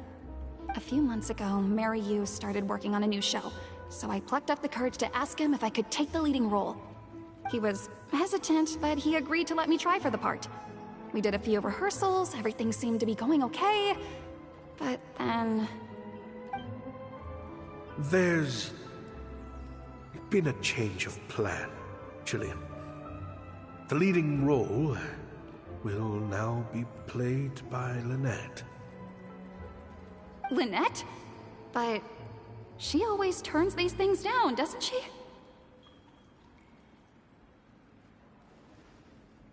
And that's why we cannot afford to waste this opportunity. Jillian, I understand how you must be feeling. But Maloney and myself have to do what's best for the production as a whole. Next time, the lead will be yours. I promise. I was incredibly disappointed at first, but I also know full well that I don't have Lynette's star power. Without Lynette, how could we ever convince people to pay money to go and see a masked mime show? And if the show was a flop with me in the leading role, how would I answer to the director and the rest of the cast? Then, I got to meet you on stage and found that you're really down to earth, in a way that not many celebrities are. You were kind to everyone, and your performance wasn't bad. Whatever disappointment I had left at that point, I certainly wasn't about to take it out on you.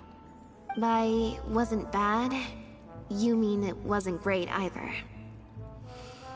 So, I'm guessing Mariu changed the script to simplify the protagonist, make her a dumbed-down version of the mechanical puppet that I could actually play. He did make some changes to the script, yes? Jaik, one of the other actors. He likes to collect Dr. Mariu's old drafts because he hopes to be a director himself one day. He also lives nearby. I can arrange for you to meet him at the tavern. Makes sense. I always see him talking to Mariu. Alright, See you at the tavern then.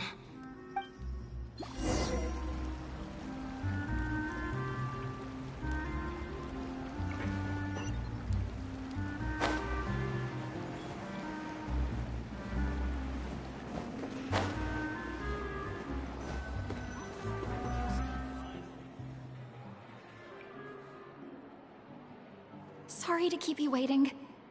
Jillian brought me up to speed on the situation. I'm here to help however I can. Here, this is the script you're after. That's always the way with pen and paper drafts. Even the final script is full of last-minute changes by the director. There should be a cleaner copy of the original script in here somewhere. Sorry, it's all a bit mixed up. I just grabbed the whole stack of paper since I was in a rush. No problem. Now activating search mode. I'll go through one page at a time.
The protagonist returns to the ruins where she began and performs a dance in honor of her deceased companions.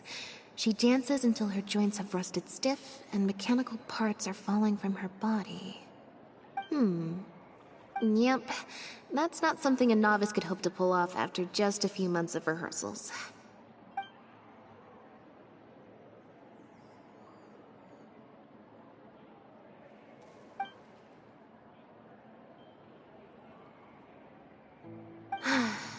Frankly, I think that the original script is much better, and the original lead is the best fit. Jillian, shall I go tell Mariu to put you back in the leading role? Huh? What? Are you serious? But the next show is at the Opera Epiclese. It's such a huge opportunity. But not such a rare one for me, though, right? That's different. This isn't you as part of a magic duo. It's a chance to star as the main character in a show. You'll reach whole new heights of fame. Fame in small doses has its perks, but too much and I'll get overloaded. But if you play the lead, the fame will be yours, and I get to be free. Sounds like a win-win, don't you think? It'll never work. There's no way Director Mariu or Maloney would ever agree to it. The set for Act 4 would need to change, as would all the marketing materials. And that would mean asking Maloney for a lot more Mora. Changing actors at the last minute is just too risky. If anything went wrong, it could bankrupt the whole troupe. Plus, Maloney's friends have already published a ton of articles saying how this is the role that Lynette was born to play. No one else can play the protagonist now. If Lynette quit the show and I took her place,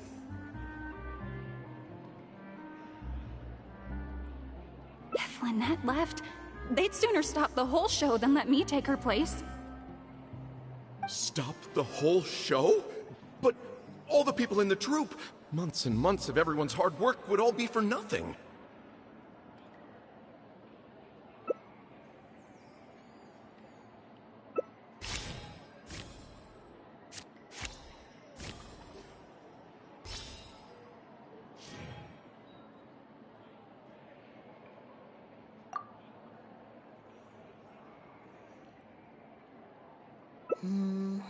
Consent, huh?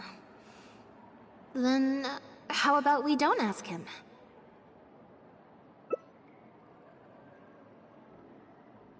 And that way, he'll be forced to make a choice. You know, it's a little crazy, but it might actually work. No way! It's not worth taking such a huge risk just for a chance to be in the spotlight. Jillian, you said before, whatever disappointment I had left, I wasn't about to take out on you. In other words, that disappointment is still there, but you've kept it bottled up inside. Be honest. You still hope to play the leading role, don't you? But the thought of putting so many people out just for my sake? You think they'd be put out? That's not how I see it. Jillian, you were more dedicated than anyone during the rehearsals for the original script. We all saw how hard you worked for this role. And I think you know that unless we decide to make a stand here, the path we're on is only going to take us further and further from our dreams, all of us. So take it from me, you would not be putting us out.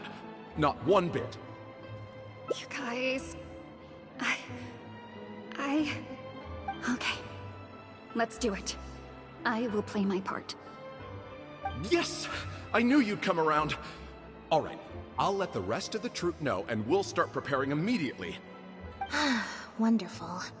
This solves everything. Wait, but what about the threat letter? Do you have any idea who sent it? As long as we stick to the plan, I'll give up the lead role, so it won't matter anymore, right? But surely you want to know who it's from. If they're out there and no one's keeping an eye on them, what if they come looking for you? I doubt they will. It's supposed to be a threat, but they didn't even say what would happen if I don't meet their demands. Plus, the handwriting is kinda childish. Doesn't look like a professional intimidator to me. Who knows? Maybe it was just a fan of yours having a moment. A fan? Of me? Maybe there's someone out there who really appreciates your talent, even in the supporting roles.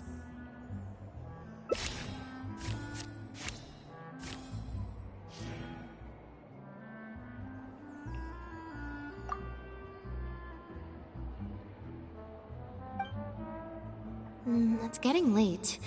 We should be leaving. Come on.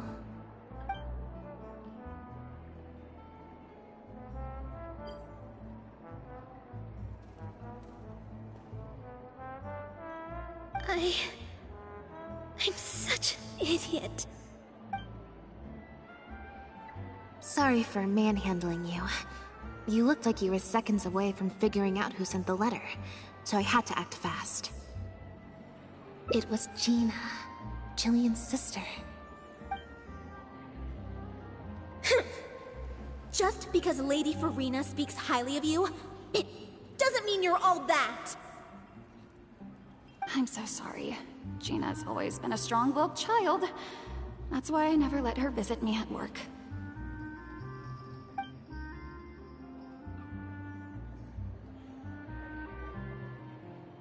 I guess she must have snuck into the drinks reception and overheard our conversation with Farina. She idolizes Jillian, both as an older sister and an actress. And she watched as the dream role Jillian had been waiting to play for so long got snatched away from her by some amateur who's never acted before. To make matters worse, all the critics were hailing this amateur as a perfect fit for the role, and even Fontaine's former biggest star was praising her abilities. Yeah, that pretty much sums it up. Like I said, getting angry at angsty teenagers is draining. Besides, if it was my younger brother or sister and they found out I'd been treated unfairly or had an opportunity stolen from me, they'd definitely do something far worse. I was in Jillian's position once. Back when Linny and I were starting out, before we got famous, we just had to take things a day at a time. Doing our shows, slowly trying to build up our reputation. So I can understand Gina's frustration. Still, she could definitely use some pro tips on how to write a threat letter. No, the way she looks at me is indignant, frustrated, but not malicious. Plus, she didn't even try to hide how she felt. Whoever was giving me that evil stare was backstage. Blending into the crowd at a drinks reception is one thing, but trying to blend in backstage, where everyone's on high alert waiting to be called on stage, would be a lot more difficult. I'll find out who it is before too long. In 2 days' time, at the next show, I think it will become very clear. On that note, guess I'll see you at the Opera House. Bye for now.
Oh, you're here! Lynette and Jillian are busy getting ready, so please come with me.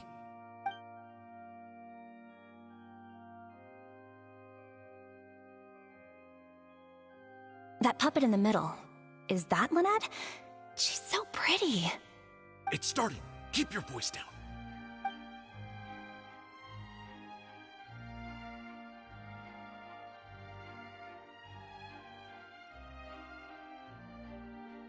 Wow, I thought it would be hard to follow, but in the end it was actually very clear. Even though her face was expressionless and she didn't speak the whole time, I felt like I could really understand how the protagonist was feeling.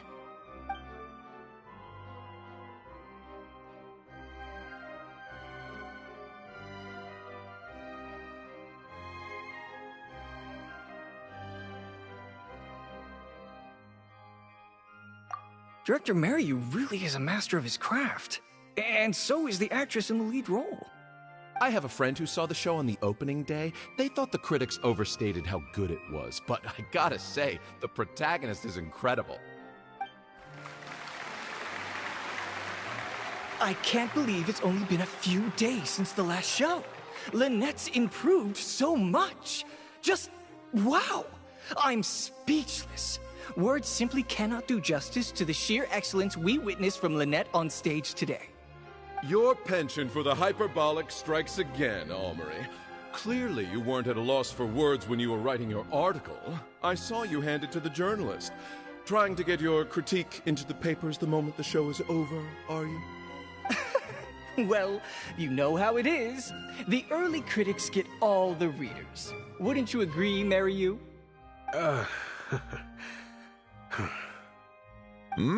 What's the matter? Cat got your tongue? The first half was a huge success. Even I could tell the acting was top tier. My apologies, Mr. Maloney. Please excuse me for a second. I need to have a little talk with my actors. Oh, very well. Hey, while you're at it, this might be a good time to talk future collaborations with Lynette.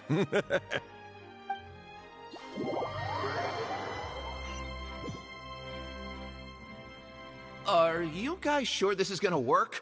What if Director Mariyu pushes back? We're already halfway there. We can't back out now. All we need to do is stick to the plan. What is this plan that you're so intent on hiding from me, Director Mariyu, I thought you were talking to Maloney and the critics. Korantan and Armory have both finished their articles. I went to greet them as a mere formality, but you seem to have availed yourselves of my absence during the first half to defy me. What have you done? Was that really Lynette playing the lead role? Ta-da!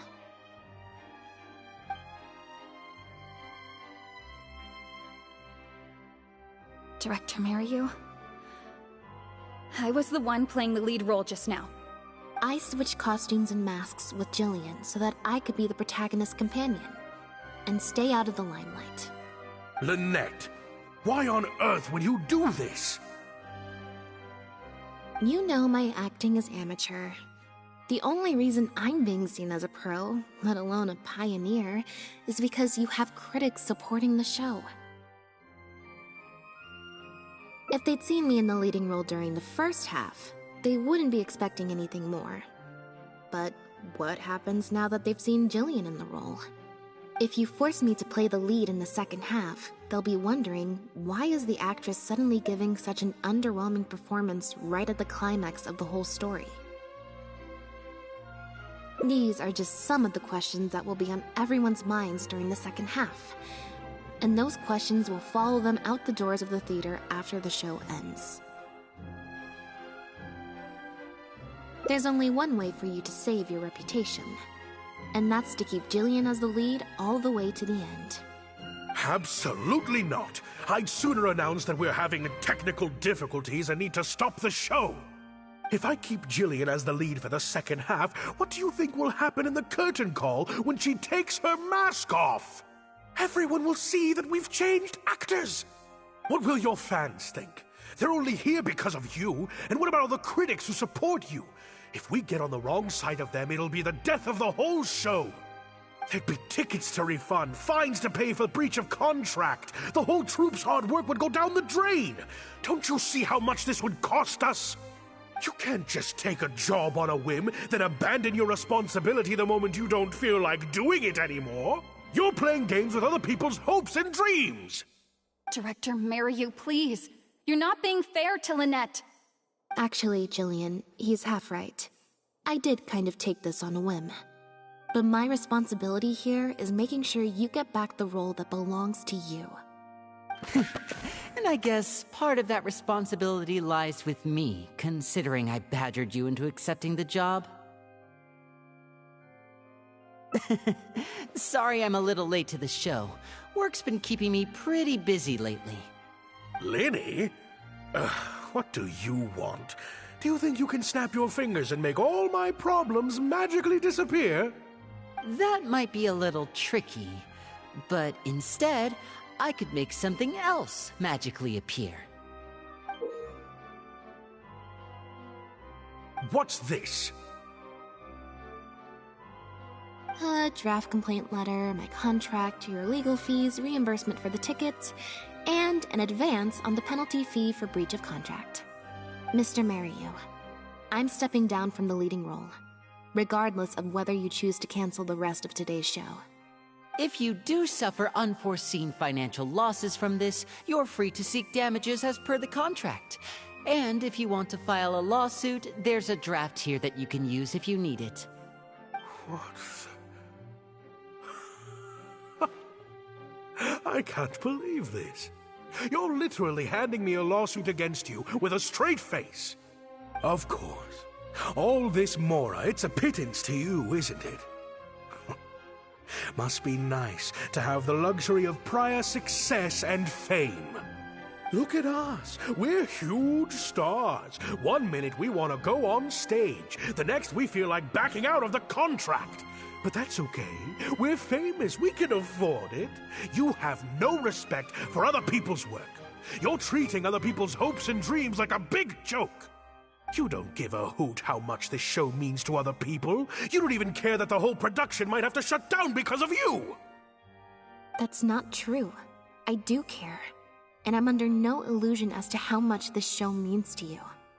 Oh, brilliant deduction there. Of course it means a lot to me. This is my show. That's the only reason I asked you to be in it in the first place. Really? Then why do your eyes tell a different story? The way you look at me, it's full of contempt. Almost as if I've destroyed your work of art. What? I would never think that. A couple days ago, I asked some associates to do some digging for me. I was interested to know who else you invited to play the lead apart from Lynette. Surprise, surprise. Turns out that all the other famous actresses you asked either had prior commitments or weren't a good fit for the role. They all turned you down. And I would have turned you down too, if not for an unlikely set of coincidences. You didn't send those invitations because you were looking for a better actress than Jillian, but because your investor wanted a big name in your show, right? Director Mariyu. To get Maloney on your side, you chose to make Jillian the understudy, and then look for an opportunity for her to take the lead. I bet you were torn at first, weren't you? Do you stick to the tried and tested formula? Choose Lynette, use her celebrity to get the critics on your side so that you and your investors can line your pockets? Or do you choose Jillian, so that you and your longtime collaborator can stage the show of your dreams, the original, unedited version of The Lost Puppet?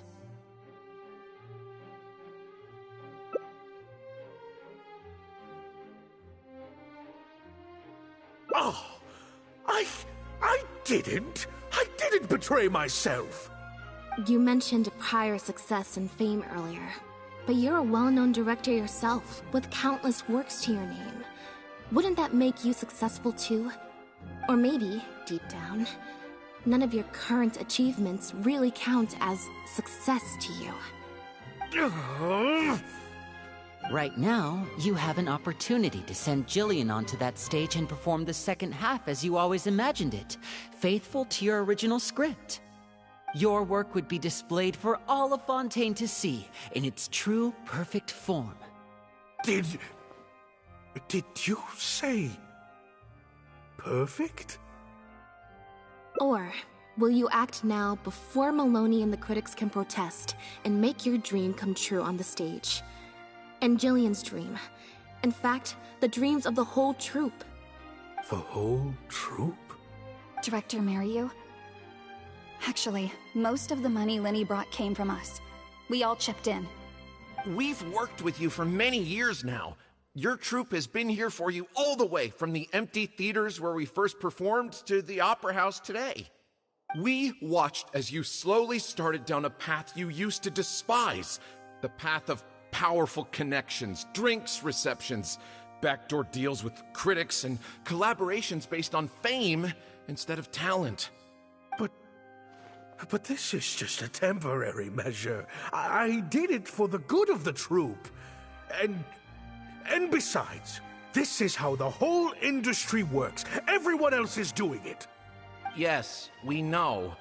Back when you started, you had to bite the bullet and do these things to keep the troupe afloat. But then what happened? You began to embrace these methods more and more, becoming so reliant on them that every show you put out is overhyped by the media, and every script you write is edited to suit some celebrity's needs. Surely you must have noticed what's happening. While we've been performing at bigger and bigger theaters with each show, the applause is getting quieter and quieter each night. And the criticism from people who've seen the show is growing. Maloney's friends are sycophants. They don't care if the audience is disappointed because the show doesn't live up to their glowing reviews. They praise the things they like and skirt around the things they don't. Look, I know everyone's using the same promotional tactics, but does that really make it okay?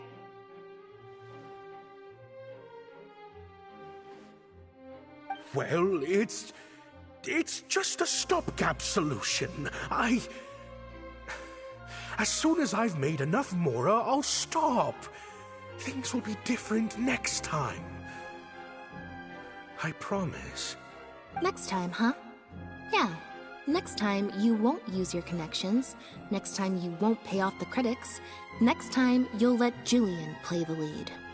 Unfortunately, it doesn't work like that. If you make some money once, you'll want to do it again, then again. Slowly but surely, you turn your back on your dreams. I won't turn my back on my dreams any longer, Director Maryu. Never again. Me neither.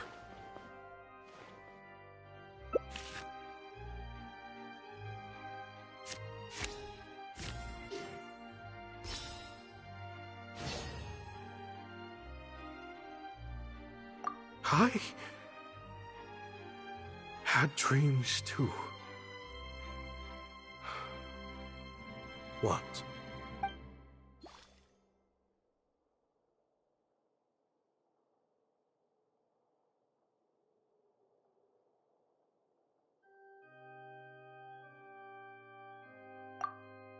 Huh. The plot here seems a little different from what the reviews said. The protagonist wanted to return to the stage, so the puppets replaced all her parts with the latest ones available, built her a grand opera house, and summoned a huge audience. And in the end, she forgot herself amidst the applause and cheers of her fellow puppets. Hey, no spoilers! Huh? Wait, hang on, that's not even what's happening. The set has changed back to the one from the first act. Oh, Cons. Please let this work out. No need to be so nervous, Director Maryu. We only told you Lynette would be quitting the show to get you to make a decision. We wanted you to believe that this show would have to end after today, no matter what you decided. But in truth, I believe that if we choose our words carefully, there's no reason we can't get Maloney to come around and keep the show going. You really thought this plan through. But I'm not upset about what you've done. What's worrying me now isn't how Maloney will react or whether the show will get cancelled. It's the audience. I've always thought the original script is better, but will it move them like I've always hoped? When Jillian does her curtain call, will they applaud her? What if people only came to see the show for Lynette? And because of the reviews, what if they don't really care about the show at all? It feels like I've been hiding inside my safe little castle for too long. And now I'm scared to go outside the walls and hear what people really think. We're right here with you. We'll watch it to the end.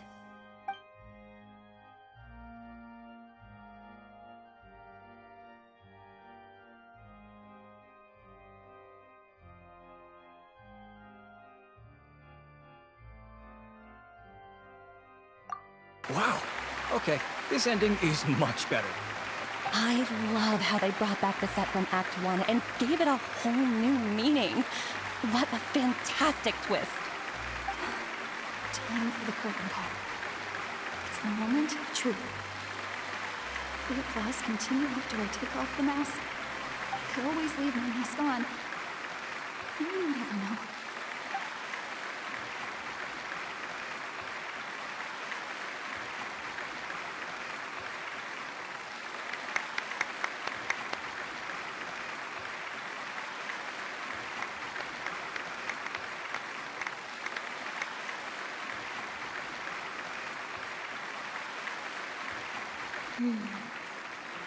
This is what fame looks like, when it's truly deserved.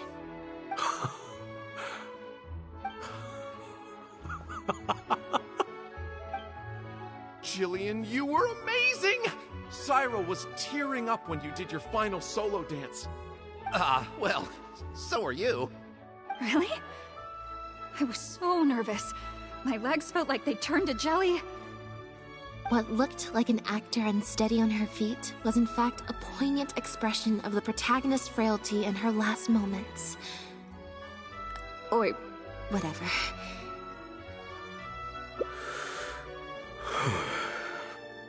Hey, Mario! What the heck was that? Why wasn't Lynette playing the lead? Our articles are already going to press. You better have a good explanation for this.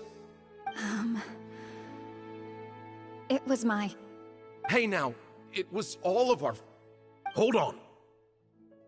The decision was mine, and mine alone. They had nothing to do with it. If you have any concerns, gentlemen, then please direct them to me. Marry you? So it was you? Well then, I trust you'll have no objection to me pulling the plug on this production.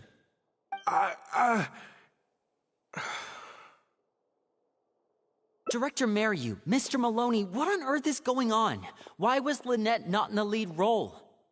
It took a lot of convincing from me for her to accept the role, and I had to turn down some big work opportunities to come and watch her performance today. You have some explaining to do. Lenny, it was all his idea. Mariu, explain yourself. Wait, Linny, as a matter of fact, this was a piece of performance art. In this play, the masks and costumes serve to obscure the differences between characters, and by extension, the difference between human and machine. We took that idea to the next level with an actor swap, blurring the lines between one performer and the next. So it's in service of the ambitious artistic goals of the production. What? It's similar to deceiving the audience in a magic show. We employed this technique as a means of breaking the fourth wall. It allows the audience to more intuitively understand the cognitive dissonance felt by the protagonist as a machine trying to reconcile the notion of her humanity. The audience's experience mirrors the protagonist's own confusion and becomes part of the artistic performance itself. Hold up. What is this nonsense? Oh, I see. Well, bravo, Director Mariu. You even had me fooled. That's probably more because you just don't really understand avant-garde art very well, Lenny. Maybe so, maybe so. Well, perhaps it went over my head, but I'm sure our experts here saw the whole thing coming a mile away. You must have worked it out by the end of the first half, surely. Mr. Amory, I just heard that you managed to write your review after just the first 2 acts. Yes, you're right. Director Mariu and I are old friends. You should have said something. Then I could have played along even better. Yes, well, to deceive the audience, you must first deceive your closest companions. I have to give credit to Lynette and her experience in performing magic. That's what inspired me to take my art to the next level. You mean your show was partly inspired by Lynette's background in magic? Well, in that case, I'll have to plug it to everyone I know. Unfortunately, I think Mr. Maloney is going to cancel the show. Cancel the show? Mr. Maloney, is this true?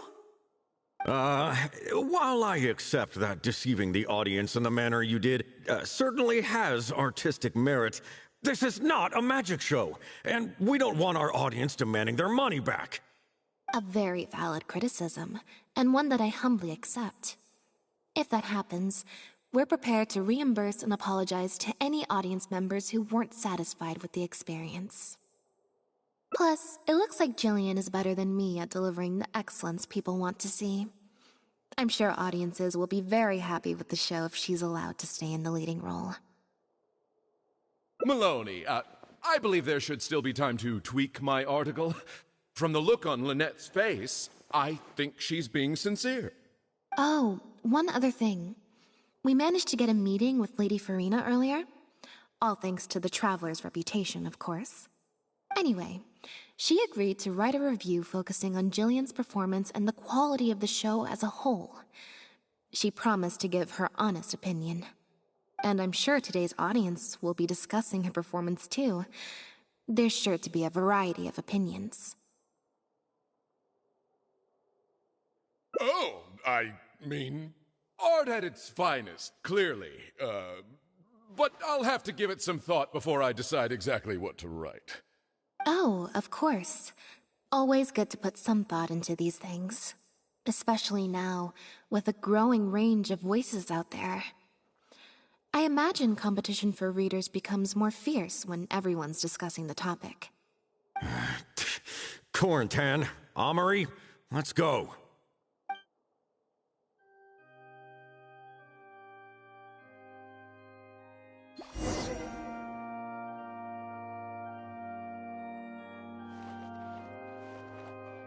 Do you think this move needs jazzing up a little? Not jazzing up, per se. I was thinking more like break it down, you know?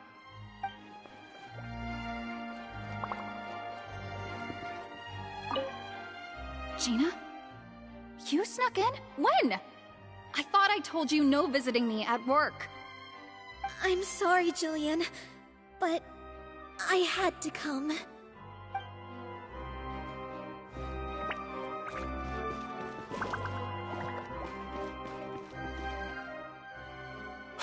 Thank you both so much. Without the two of you, who knows how much further down that cynical path I would have gone. I always told myself that once I'd made enough Mora, I'd get back to doing what I loved. But somewhere along the way, I started to lose sight of what that was. Just like those critics with their dishonest reviews, I became all about the trappings of success, at the expense of the art itself.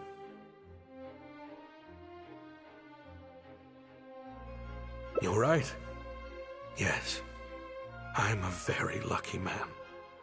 Anyway, enough about my problems. What are we going to do about the threat letter that Lynette received? I've been looking into it a lot over the past couple of days, but it doesn't seem like it was one of our competitors after all. Ah, yes, about that. Lynette, do you have a moment? Wait, you're Jillian's sister, right? I'm sorry. Gina insisted on coming to see Lynette. I couldn't stop her. Lynette, I'm sorry!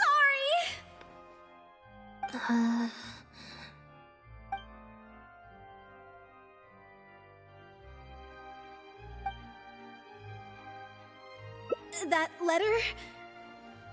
I was the one who wrote it. What? Gina? So it was you? Director, it's time for... Oh, okay. Weird energy here. I think we came at a bad time. Lynette, Gina must have been worried sick about me. I'm sure even she wouldn't do something so stupid if she was in her right mind. I'm so sorry. I promise I'll make it up to you somehow. Jillian, no! This is completely my fault, and I'm the one who should have to bear the consequences. I got the wrong end of the stick and completely misjudged Lynette. Well, since I haven't actually suffered any losses, seeking redress could be difficult.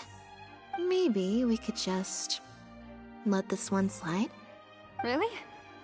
Are you sure? After all, Gina wouldn't be the first person to ever misjudge me. Right?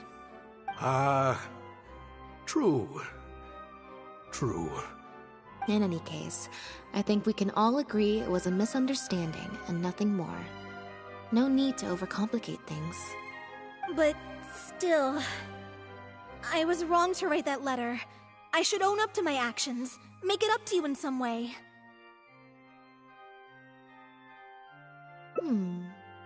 If that's what you really want, then how about helping out backstage? Huh? Backstage? The crew could always use an extra hand. Plus, it'll give your older sister a chance to keep an eye on you and stop you getting into any more trouble. Thank you, Lynette. Really, thank you so much.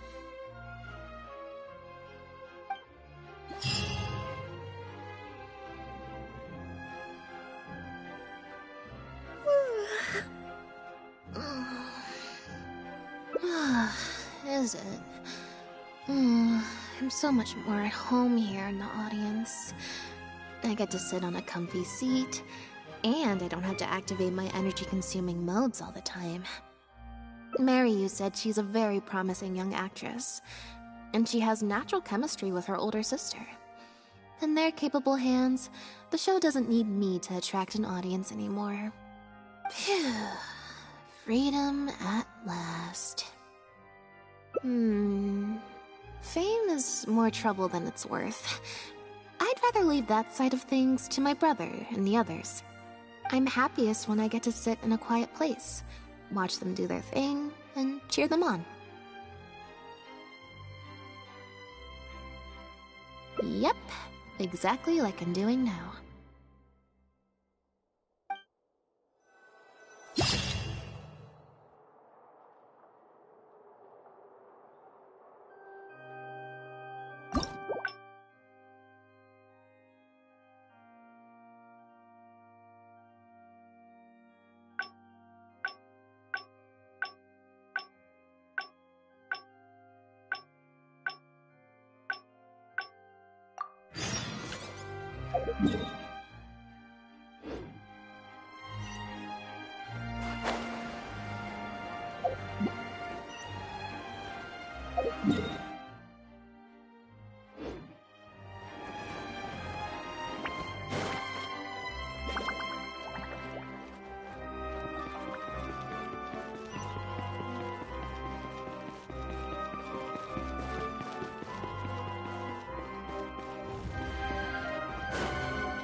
Thank you both. I always told myself, just like those critics with their dishonest reviews, I became all about the trappings of success. You're right.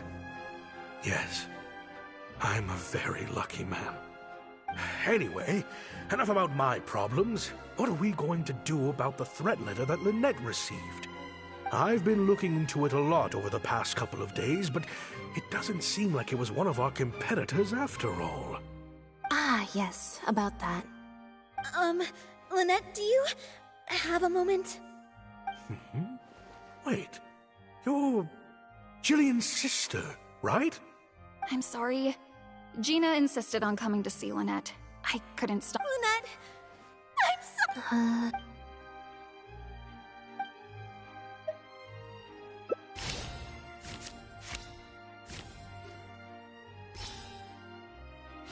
Yeah, me neither. Wait, but... Oh, do you mean when we ran into you at the Full of Sandra? And you said some mean things to me? As I recall, you were only trying to look out for your sister. It was just a few words spoken in anger. Don't worry. Whatever it was you said, I've already forgotten. Oh. I see. Well, it sounds like Gina knows what she did was wrong. Owning up to your mistakes and committing to do better in the future is what counts. I understand that feeling of wanting to stand up for your family when they're being mistreated. Really, I do. But next time, maybe consider a different tactic? Something you can pull off more effectively, and without arousing suspicion. Got it. Thank you, Lynette. Why do I feel like I'm missing something here? Hey, here you are. I was wondering where you'd all run off to. Great! Everyone's in one place. That makes this so much easier. What do you think? It's group photo time! We have to commemorate the debut of the Lost Puppet Director's Edition.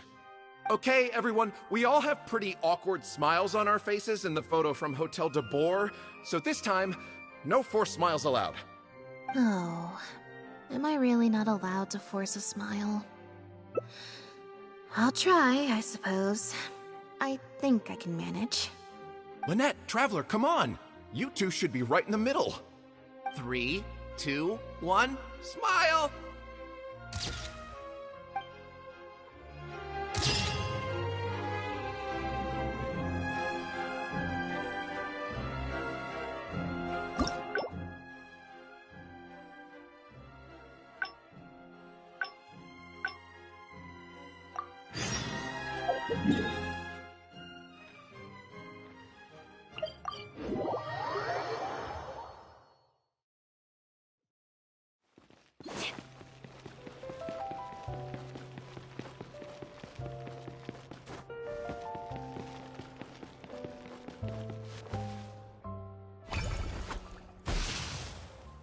Huh, I didn't like that.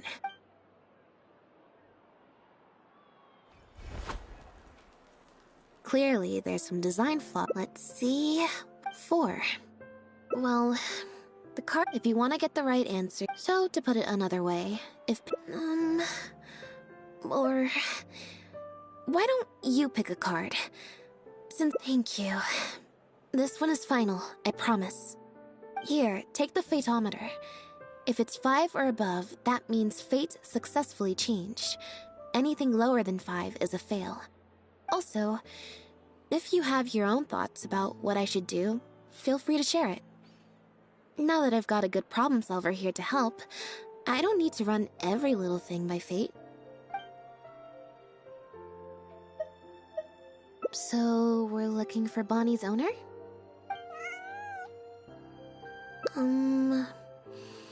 I think I'll go to the Steambird and see about putting an ad in the paper. You wanna come along? I think Bonnie wants you to come with.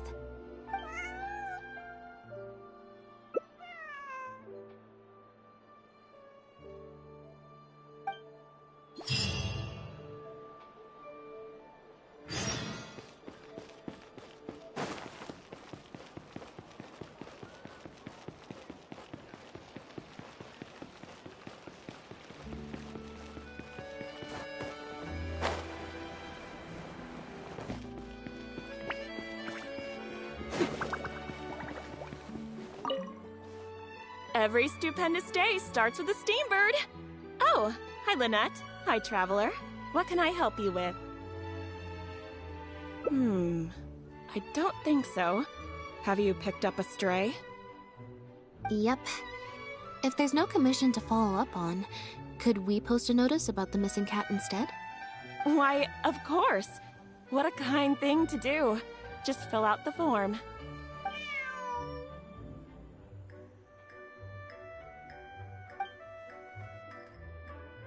Well, we've registered you as missing. You can stay at my place until your owner finds you.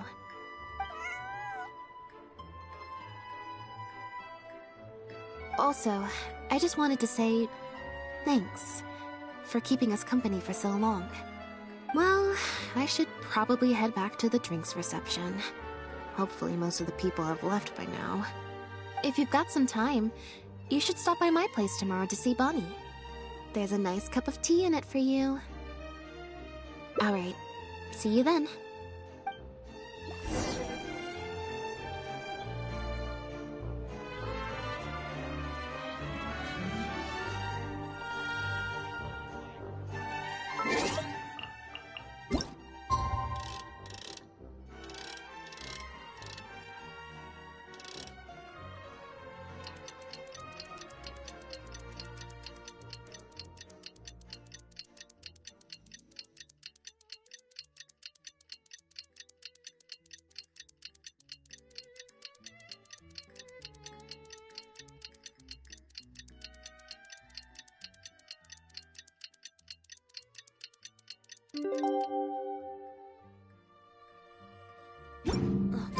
Who says you have to use scissors to cut clothes? Leave those rigid rules behind. I much prefer using my own cutting tools.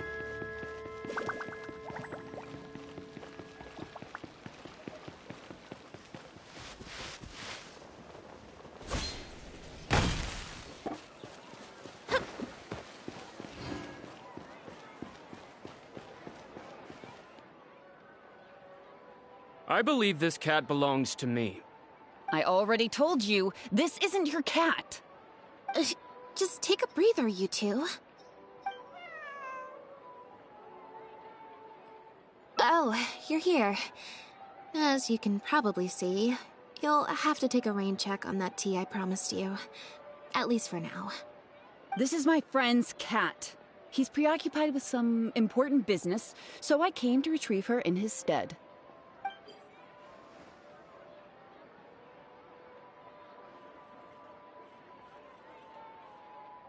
No. It's far more likely this cat escaped from the Humane Society. Bonnie? That's the name I've given her in the meantime.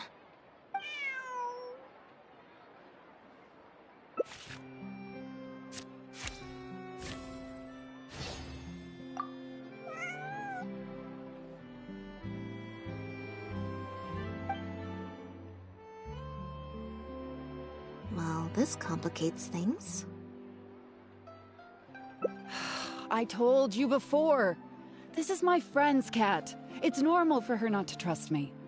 Listen, I'm the director of the Humane Society, okay? We've got so many strays, dogs, cats, you name it.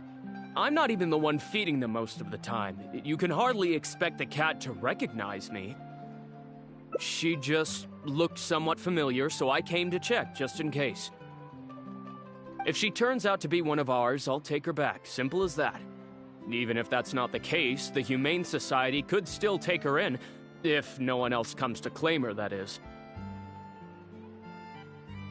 We're an organization that specializes in rescuing and sheltering stray animals. We've been in business for several decades now. I'm Bernard, the current director. The Humane Society. Huh. The name sounds familiar. I remember hearing good things. Near the one in the Quartier Lyonnais? Yes, that's the one. Anyway, if it's not too much trouble, could I possibly take a closer look at the cat? If it turns out I really am mistaken, I suppose that means the cat belongs to this lady here. She would be the only remaining option after all. It belongs to my friend. Go on, Bonnie.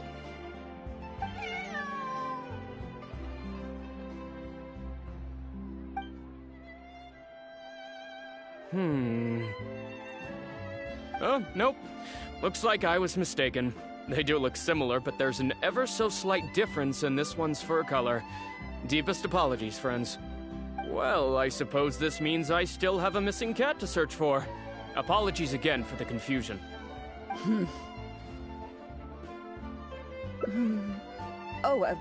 Yes, exactly. Wait a second. You lied earlier, didn't you? Lied? I'm afraid I don't know what you mean. A liar always has a tell. The look in their eyes, their breathing pattern, the way they hold themselves. The things that can give you away are often more numerous than you would think. What are you talking about? The way I see it, you're conflating baseless conjecture with fact. Normally, when someone is called out, their breathing speeds up as they begin to panic. But your breathing pattern hasn't changed one bit. In fact, it's been strangely calm and measured this entire time. It stands to reason, then, that your agitated behavior earlier was all an act. If you're a bad guy, I'm sure you'll take off running the first chance you get. If you're a good guy, the most likely explanation is that you're a member of the Guards, or some similar organization.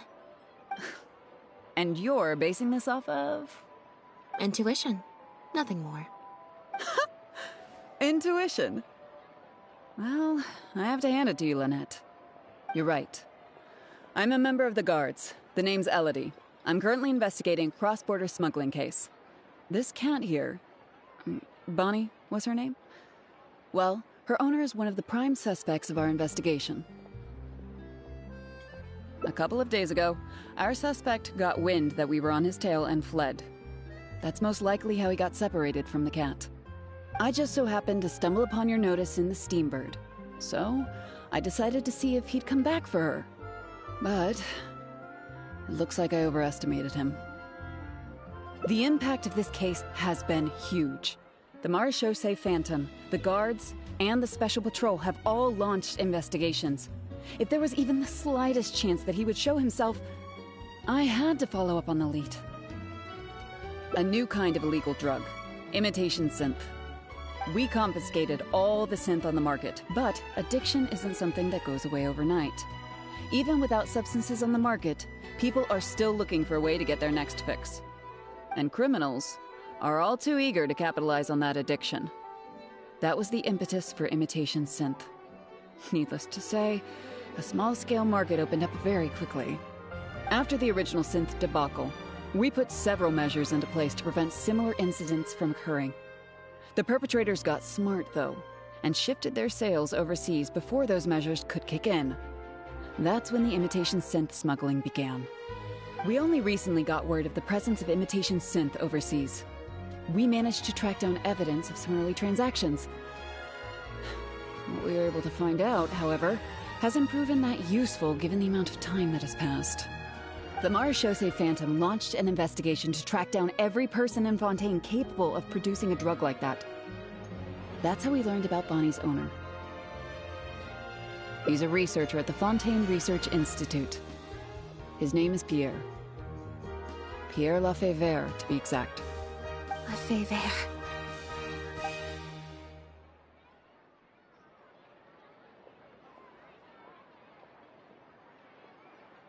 The Marechaussee Phantom found him in Poisson. In addition to the cat, he also had a pendant with him. At first, there wasn't much cause for suspicion. A search of his house didn't reveal much to go off of either. The Marechaussee Phantom very nearly left it at that. It was only later that we realized the coat of arms on his pendant belonged to none other than the Lafayette family, one of the most infamous aristocratic families in Fontaine. Obviously, this discovery prompted a further investigation into Pierre. At that point, however, we discovered that he'd already fled. Now the Guards and the Special Patrol are all searching for him. That's not possible, actually. The Lafayette family has been gone for a long time. Exactly. Many years ago, several important members of the family, including the Patriarch, were murdered by an assassin of unknown origin. From that point on, family's power and influence took quite the hit. The family is engaged in all manner of crimes. As you can imagine, there's no shortage of people waiting in the wings to take their revenge. And with the family severely weakened, they were able to do just that. Most of the remaining family members succumbed to sickness or hunger. The ones that survived are currently living out their days under a new identity. Pierre is one of those very survivors. He's been hiding away in the Fontaine Research Institute all these years. His true identity unbeknownst to all. Until now, that is.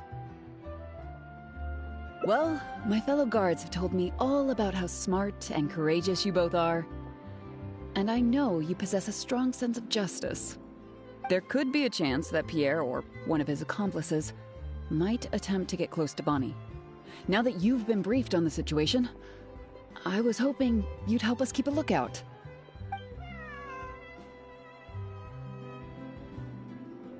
If I take Bonnie back to the Guards with me, there's no way Pierre will try and come for her. Not even the most daring of criminals would attempt something like that.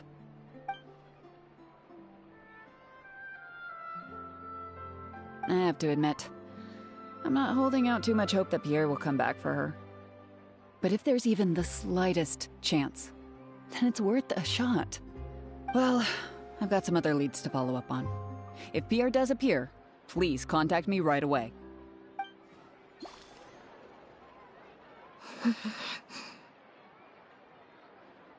It's nothing.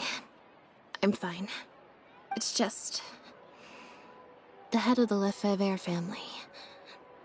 He was the eminent person who kidnapped me all those years ago. It was at a dinner party. Someone tricked me into boarding the Lefebvre family carriage. Whoever it was, they took me back to their home. But before anything worse could happen, Father intervened. Yep. Father was the one who orchestrated the fall of the Lefebvre family. That's what led Linny and I to join the House of the Hearth. After all these years. I never thought I'd hear the Lefebvre name again.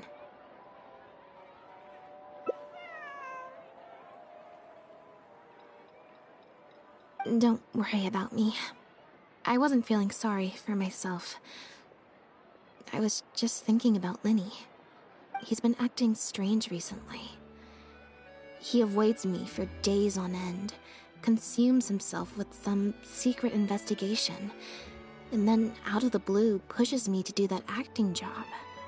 Thinking about it now, it's almost like the one I drew from that deck of cards was part of his plan all along.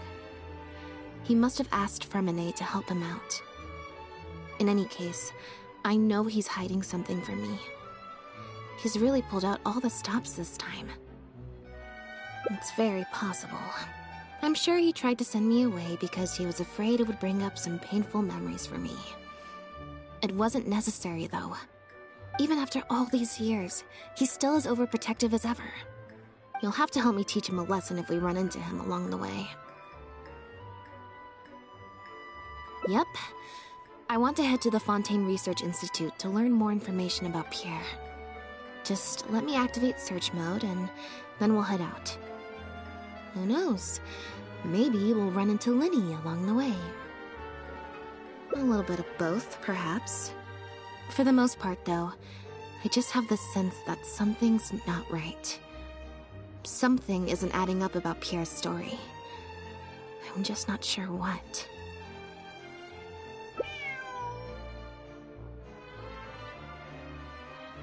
Okay, I'll write a letter explaining everything to the crew. Once that's done, we can head out.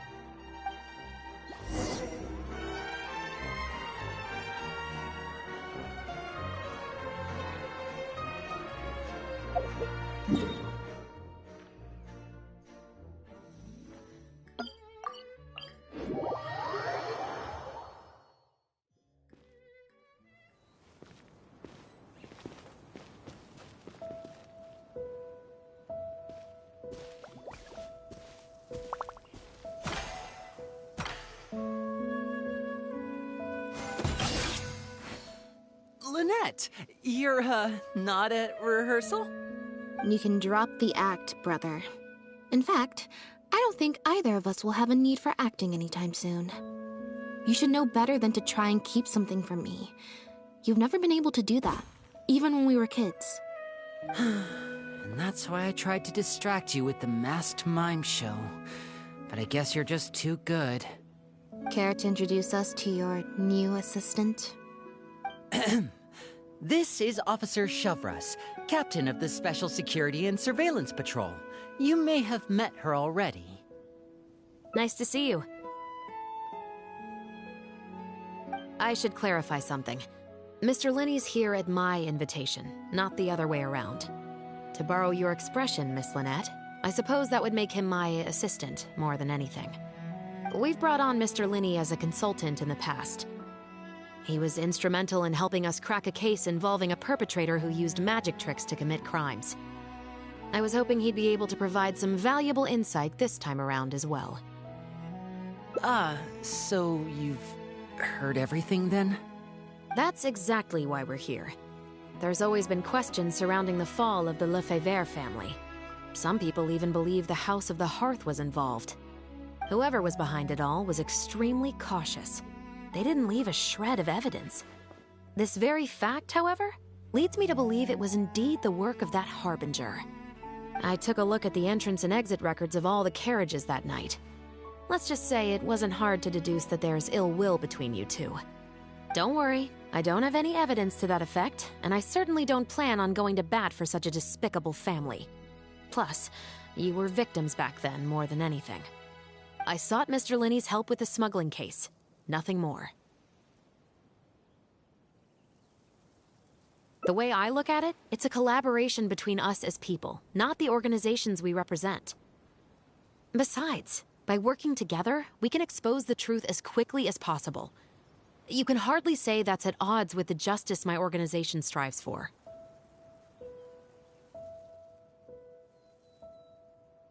Not at all. I was planning to invite you from the very beginning, Miss Lynette. It's just that my assistant here raised some objections. Linny, I'm not the same person I was back then. That little girl who did nothing but cower in the corner in fear, she doesn't need saving anymore. I'm sorry, Lynette. You're right. I let my concerns get the better of me. Oh, and the next time you want to distract me, you should try a different approach.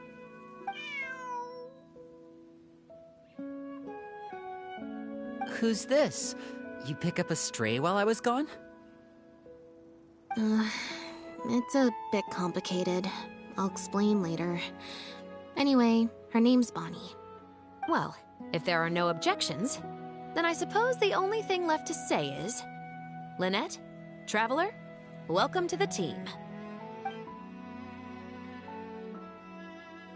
It appears the Lefebvre family was very particular in their use of insignias and emblems. The family would use different emblems to mark differences in status, blood relation, and the like. In fact, the insignia that was discovered on the pendant was used to represent an illegitimate child. It's highly likely. That very status might have been what allowed him to emerge from the fall of his family relatively unscathed. It would also explain why he was able to assume a new identity as a researcher with relative ease. We discovered something interesting, though. After talking to some of his co-workers, it appears he pretty much works at the Institute in name only. He's practically been cast out.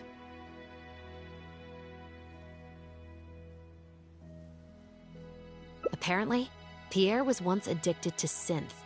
He tried to use the resources at the Institute to create a substance with a similar effect. He claimed it was just for research purposes, but the Institute revoked his access to the relevant materials regardless. He was placed on disciplinary leave, pending a thorough investigation of his actions. But it seems the Institute ran into some trouble along the way.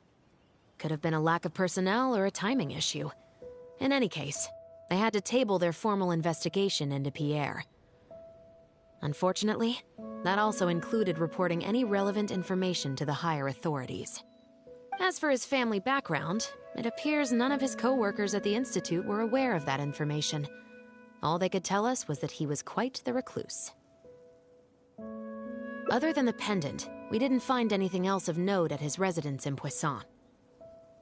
Based on the samples of imitation synth we've been able to analyze, it appears the substance leaves behind strong traces wherever it's produced or stored. Those traces might not be obvious to the casual observer, but they're not something our guard poodles would miss. Pierre's home, though, came up completely clean. We didn't find any records indicating possible involvement in overseas transactions either. So, the Marechaussee Phantom didn't view him as a major suspect at first. Maybe he had a separate, dedicated area where he made the imitation synth. Well, his neighbors did say he was often gone for long stretches of time. You would think with him out and about so much, people would have spotted him around Poisson, but residents said they barely ever saw him in town.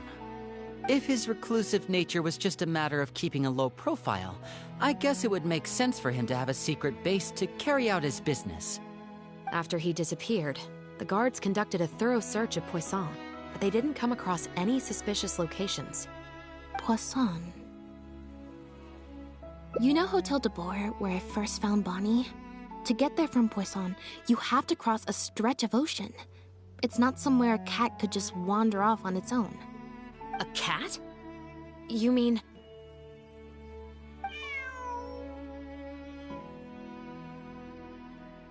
Bonnie is Pierre's cat.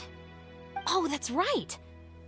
When the Marashose Phantom first tracked him down, I remember there being something about a cat in their report. So this is her? From what we've learned about Pierre's habits, he doesn't seem like the type to venture out without a purpose. So what you're saying, Lynette, is that Bonnie couldn't have gone missing in Poisson. If that's true, then... Exactly. Bonnie might even know where it is. Wait, you think the cat can lead us there? But she's not trained like one of our guard poodles. How is she supposed to understand what we want her to do? Meow. Meow meow. Meow?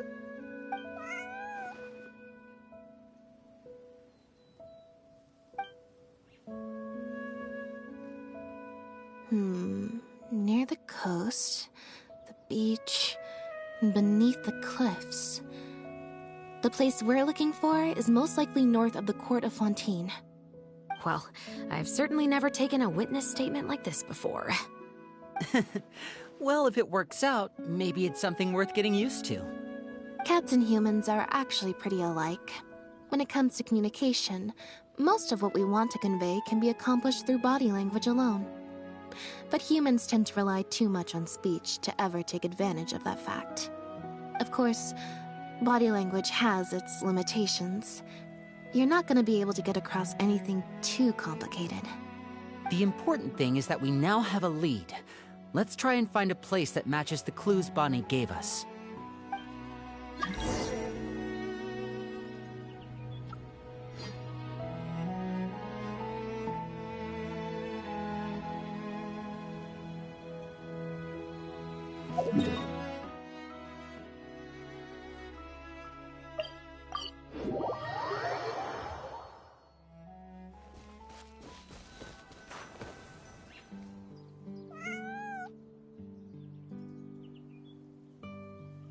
Seems like Bonnie is trying to take us somewhere.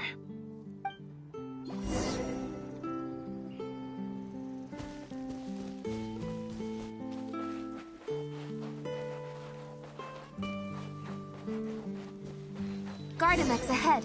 Look out! Gather!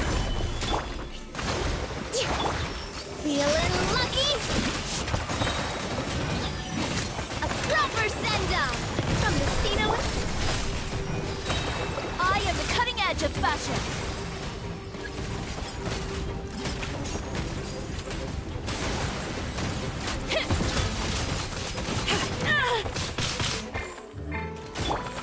This is order. Solidify. Watch out! Hiya! Cha! Ha!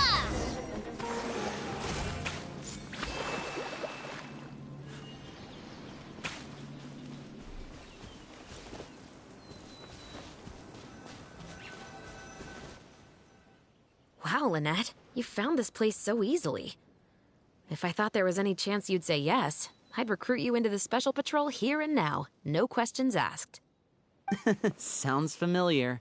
I pretty much receive letters daily from people trying to poach her from me. Let's just focus on our search. There's a lot to investigate.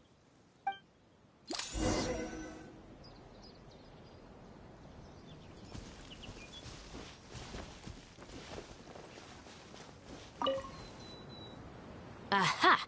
Just as we thought. This is where the imitation synth was being made. Looks like he's got more than just imitation synth stashed around here. In addition to the raw materials needed to synthesize the substance itself, there's a large quantity of cleaning agents and a few drugs I haven't been able to identify. These cleaning agents are likely used to dispel traces of the substance, like its smell. The Special Patrol did some digging into imitation synth. Our records indicate that it's very difficult for ordinary people to detect traces left behind by the stuff. I'm sure that was the case for Pierre as well. It must have taken a considerable amount of time and skill to ensure all those traces get washed away. But what are these other drugs for?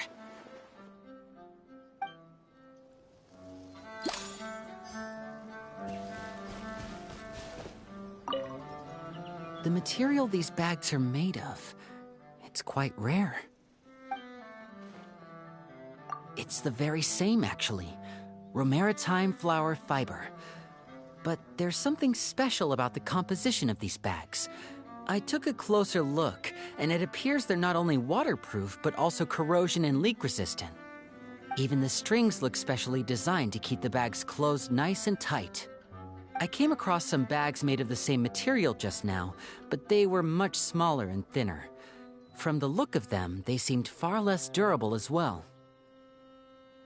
Very similar, actually.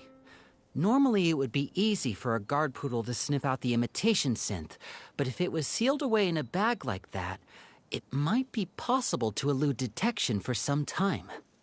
But what could these big bags be for then? If the goal is to keep the imitation synth hidden and sealed away, these bags seem a bit too conspicuous.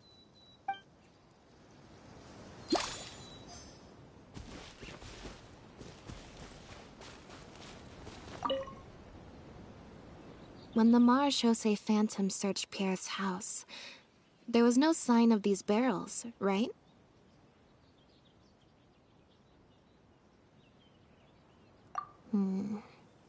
You're right. That doesn't seem like his way of doing things. How did he get them here, then?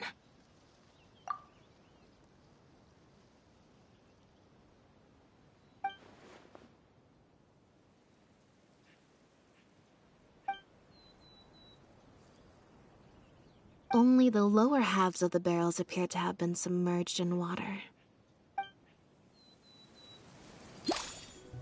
Based on the various ingredients we've found, this appears to be where Pierre was cooking up his imitation synth. It looks like he used a special cleaning agent to get rid of any residual traces of the substance on his person before he left. That's how he was able to get past the guard poodles. So then he transferred the imitation synth into small sealed bags and took it somewhere else for the drop-off. No. I don't believe our suspect is the kind of person who'd go around carrying incriminating evidence with him. That would potentially create too many eyewitnesses. The cleaning agent and the sealed bags might get past the guard poodles.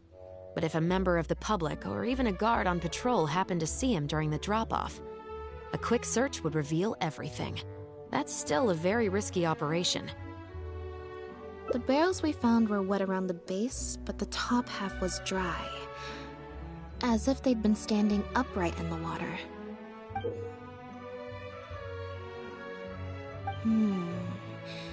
If you put a barrel in the water, it will normally float on its side.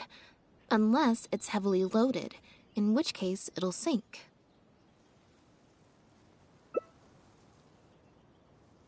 Yes. With flotation rings around the body of the barrels, they'd stay upright in the water. And then he could afford to load them more fully. You think he used floating barrels? I suppose if he acted at night, when there are very few other boats around and visibility is low, it's a valid theory. We can't rule it out. But then, wouldn't the barrels be carried off by the waves or the currents? How would the person doing the pickup know where to look?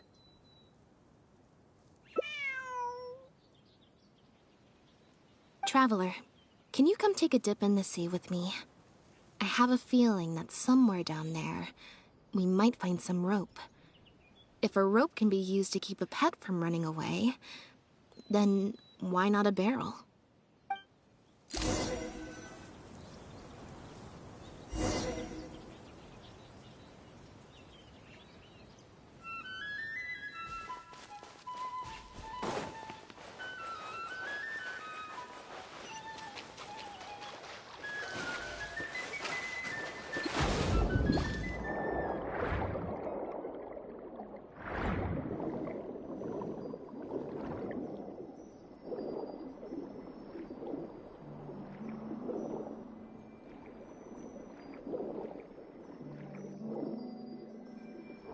The wreckage of a small boat?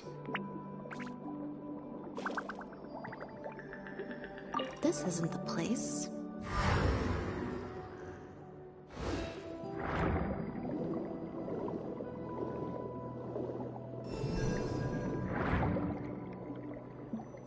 This isn't the place.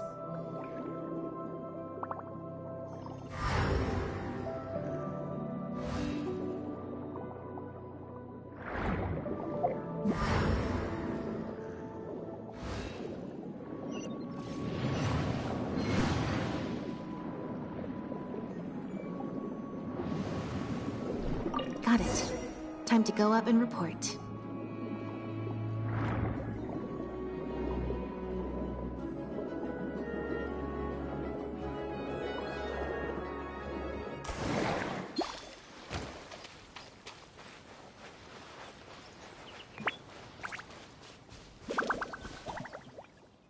As expected, we found a few pieces of rope and some anchoring stones underwater.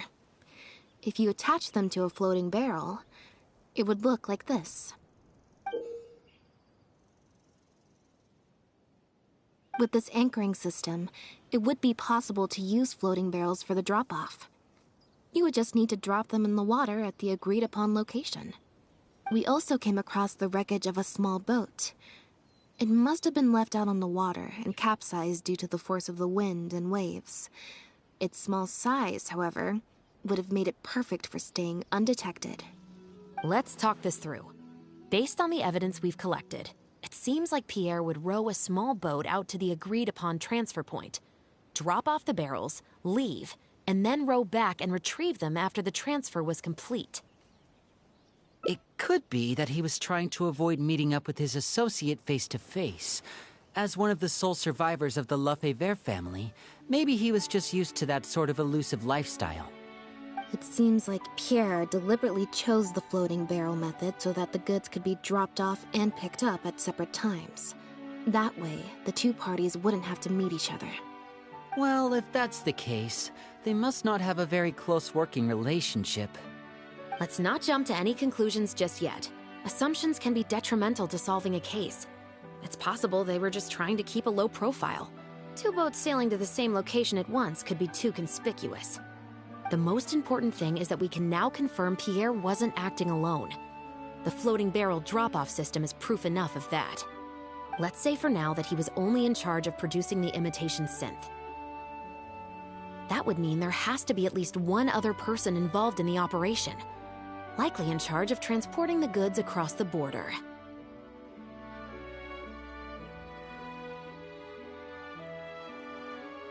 Since we've determined that the goods were transported by boat, maybe we can track down some travel logs or something. We can certainly check the various ports for that information. It's possible, however, that Pierre's associate also used a small boat for the transport, and docked along the shore rather than at a large port. If that's the case, it's unlikely there would be any record left behind.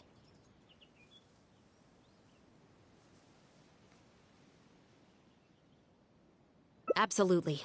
Before Pierre disappeared, we made sure to investigate all sorts of outward-bound vessels. We also had port authorities keep a lookout for anything suspicious. Unfortunately, we were never able to find out how they managed to get the imitation synth across the border. You're right. Whatever vessel was used for the pickup, the person responsible for smuggling the substance out of Fontaine would have had to use a larger vessel for the actual transport. That's the only way they would be able to smuggle on a large enough scale to make a profit. They must have found a way to disguise the imitation synth to clear port inspections.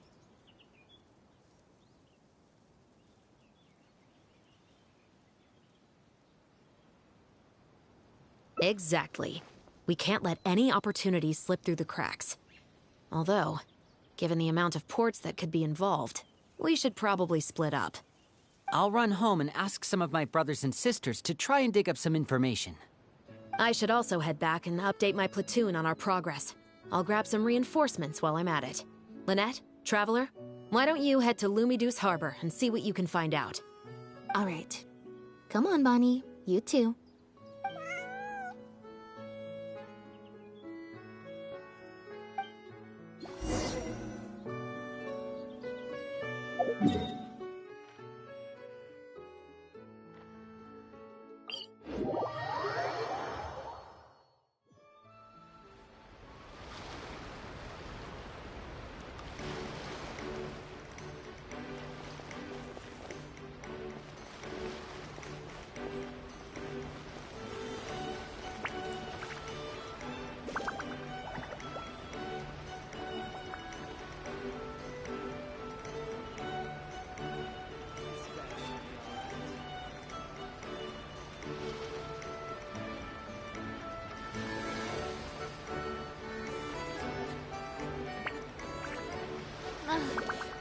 really want to go traveling.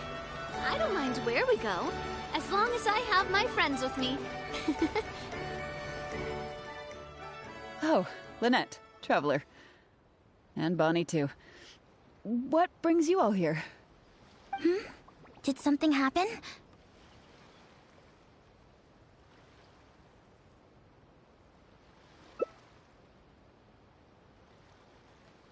Oh. I see. Thank you for everything you're doing for the people of Fontaine.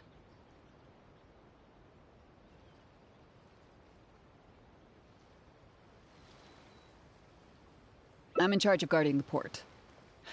You mentioned you were after some travelogues, right? I can go fetch those for you.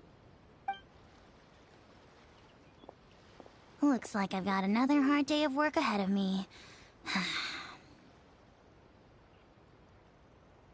No, not usually. It's this incident that happened recently. Before that, everything was normal. All we had to do was confiscate anything suspicious and we could call it a day. Pretty simple stuff. But things are much more complicated now. We somehow let suspicious cargo pass through the port undetected. Not even our guard poodles were able to sniff it out. Even worse, we still don't know how the perpetrator was able to conceal the goods so well. By suspicious cargo, do you mean imitation synth? Yep. However, prohibited substances are just one example. We confiscate all sorts of contraband during the course of our inspections. Or at least, we're supposed to. So what happens to the goods you confiscate? Oh, we keep them in a storage locker. If they turn out to be something particularly dubious, we'll turn them over to the Maison Orderly.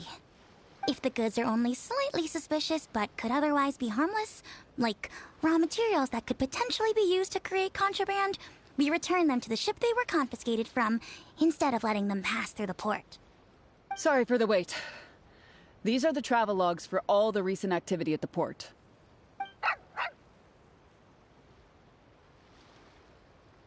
Oh, you brought Gerard with you. Actually, he followed me here himself. It's like he smells something on me.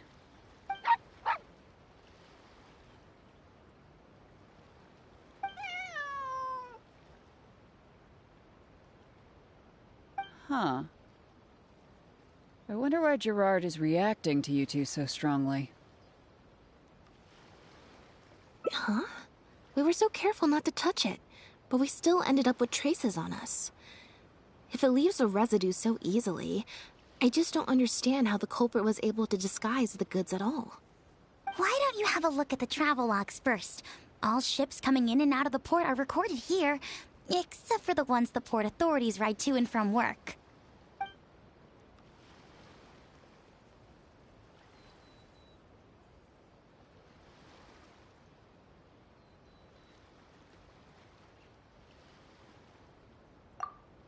The Humane Society. Their name is all over the exit logs. The purpose for leaving is always listed as overseas adoption. Ah, the director of the organization explained that, actually. He said a lot of the cat and dog breeds unique to Fontaine are also very popular overseas. So, his organization offers an overseas adoption program. Bernard, the director of the Humane Society, was the man who came looking for Bonnie earlier.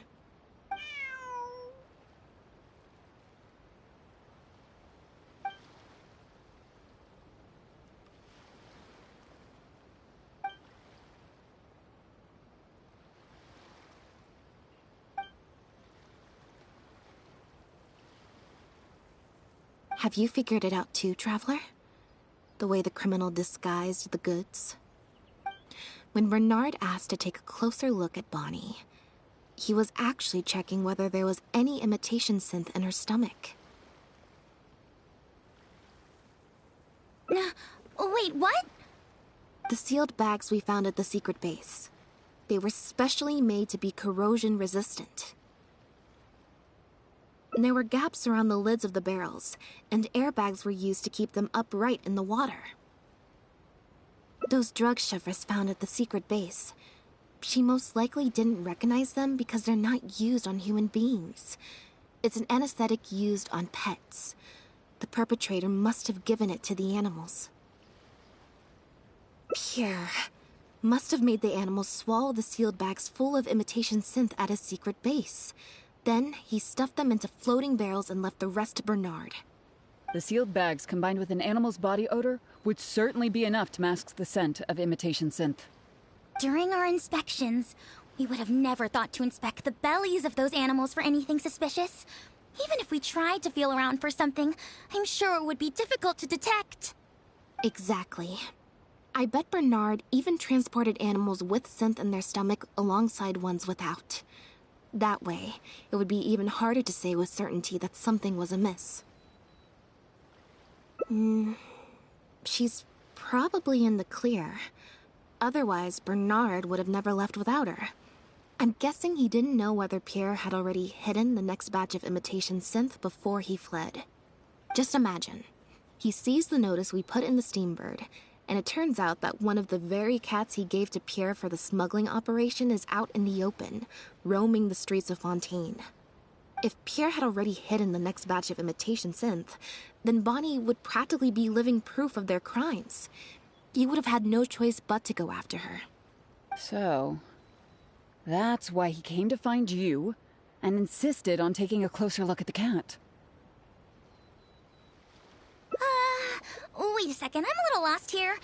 I get the part about hiding the substance in the pets, but those, what did you call them again? Floating barrels? Why even put the animals in there in the first place? If you've got something as convenient as a floating barrel, why not just stuff it with the imitation synth directly?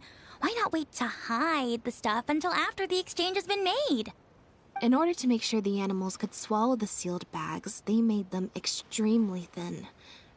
Had they not done that, the animals would have likely bitten or chewed through them. That step would have required a lot of energy, as well as a certain amount of technical expertise. So, it was better left to the more experienced Pierre. We've already proven how easy it is to pick up trace amounts of imitation synth, so I'm sure Bernard was taking all the precautions he could to avoid the same fate.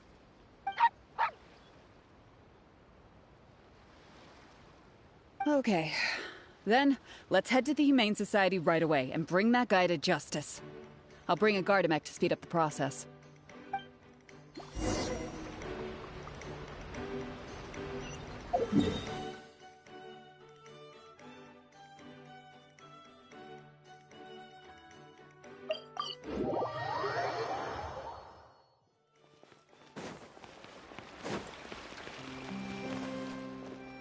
The headquarters of the Humane Society should be somewhere around here. Bernard could show up any moment now. Ah, you're the people from earlier. Wait, you're from the guards?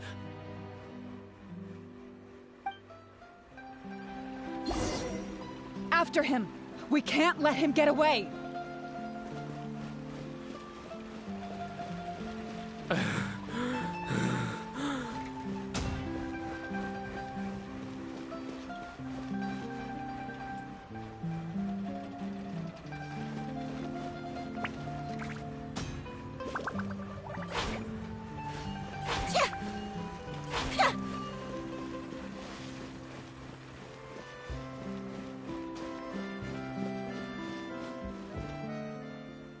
Give it up, Bernard.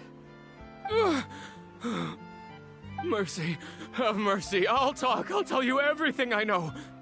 The Humane Society has done so much good over the years, and yet you have committed such an atrocious deed in its name. Look, I didn't have a choice, okay? My father cared about those blasted animals so much, he didn't bother to take care of his human wife and son at all. While those animals were showered with love, I lived worse than a dog. No one asked. Tell me, how did you first get to know Pierre? Well, after I took over the Humane Society, it gradually became harder and harder to maintain its operations. Until one day, someone suddenly passed me a letter. It said that I could stand to get a large sum of money as long as I helped them to transport some animals abroad. It was only after a few such transports that I finally understood what I was really transporting. But then, Pierre wrote to me. saying that we were already partners in crime and that I better keep cooperating with him if I didn't want to be reported to the guards.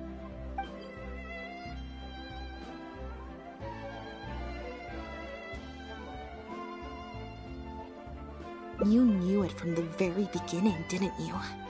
The reason why you had to go through so many steps just to transport some animals. I'd suggest that you confess everything right now if you don't want to add anything else to your list of crimes. Yes, officer. I would order wooden barrels and flotation devices according to his instructions, and then load the sleeping animals onto a boat. Once I sailed to the location he provided, I would dump everything together into the sea. And a few days after that, I'd come by again in my boat and pick up the animals sleeping in the barrels. Once I had received enough of them, I'd bring them to the harbor to be adopted abroad. That guy, Pierre, he was running the entire show. He set up all the meeting times and found all the foreign adopters. Oh, and he even supplied all of the goods, too. I just did the transport. He was the one who planned out and executed everything else. Look, I don't know, okay? I've never ever met him in person. We've only ever communicated through letters. And when did he send his final letter to you? Just last night. He said that the Marechaussee Phantom is now after him, so he's planning to go into hiding for some time. He didn't mention where he's thinking about going, though. But he did tell me to look out for the guards. It's been a few days since Pierre's last appearance. I'd wager that he sent that letter after he found his hiding spot. I burned them. It was on his orders. I had to burn every letter after reading them. I wasn't even allowed to share them with the rest of the society employees. Sure sounds like you're trying to use the lack of witnesses or evidence to pin the blame on Pierre. No, I swear, this time I'm only telling you the truth. Well, we can check the truth of your statements at the Opera House. I hope you know what'll be coming for you if I were to find any discrepancy between the evidence and the testimony you just gave. I know. I swear I was just telling the truth. My thanks to you both. Had it not been for you, I really don't know what would have happened to this case. Bonnie helped, too. That's true. It was all thanks to her that Bernard was finally exposed.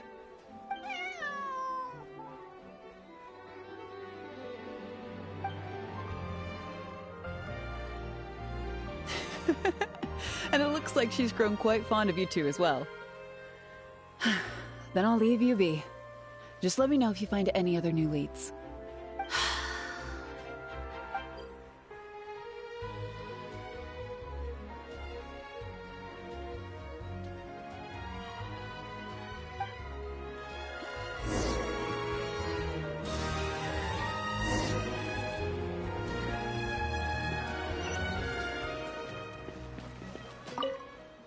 Now behave, and follow me to the interrogation room.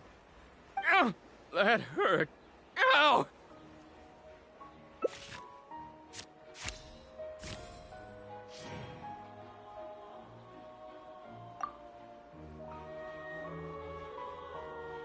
Is everything really over? I still feel like the relationship between Pierre and Bernard is not as simple as it appears. Also, I've had this strange sense that something's off the entire time we've been on the case. And it has only gotten worse. No good. I've still got nothing, and I'm nearly out of energy. Alright, I'll stop thinking about it, for now. At the very least, we've made it so that no more animals will suffer like those poor animals did. And that's what I hope.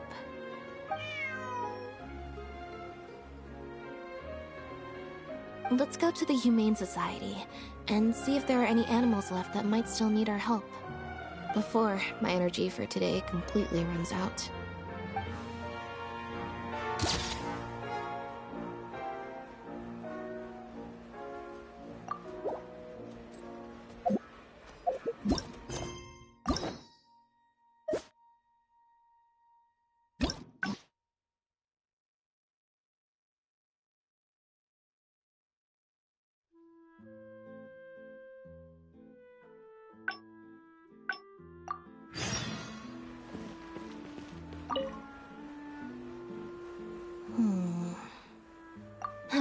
It was that obvious, huh? Well, even though it didn't feel like Bernard was lying, after talking to him, I'm getting an even stronger sense that something's not quite right. We investigated so quickly that perhaps we've missed a thing or two along the way. Let me activate deduction mode and consider things again from the top to see if we can find anything new. Is there still anything unresolved or strange that we should try to consider? The Marechaussee Phantom found Bonnie and the Lefebvre pendant at Pierre's residence. That was the beginning point of our investigation.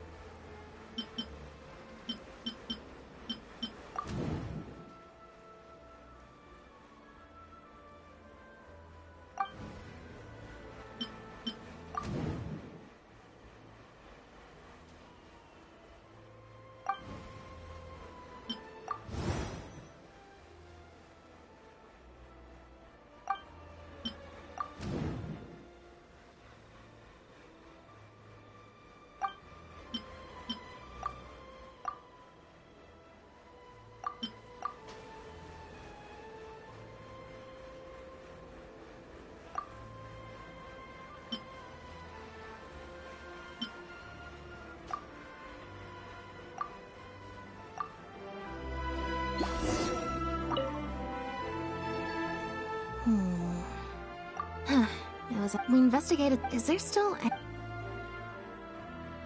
the Marechaussee Phantom?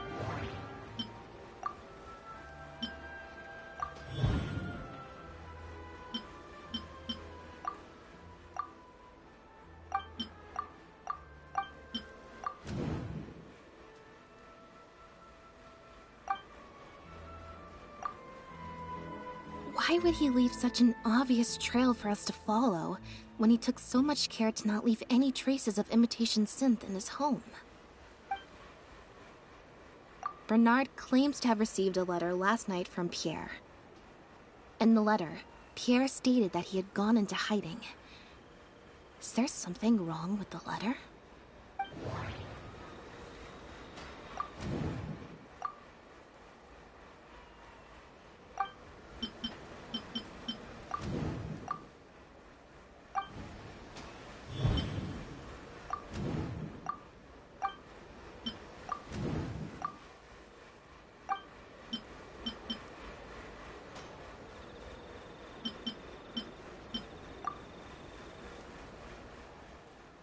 There's no need to rush. Well, we've discovered that Bernard is responsible for the trafficking, while Pierre deals with supplying the goods. Is there something else in this scheme that we're missing?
There's no need to rush.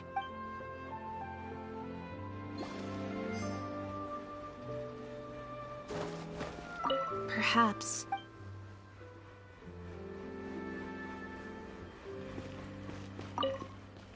Now behave and that hurt.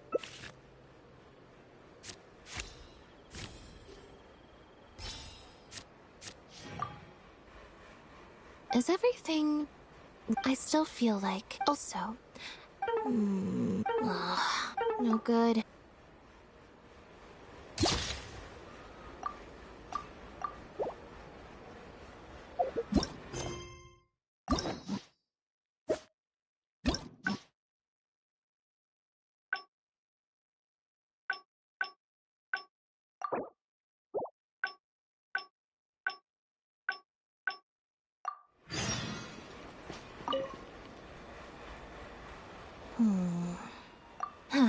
It was that we investigated, so is there still a... The Mara Shosei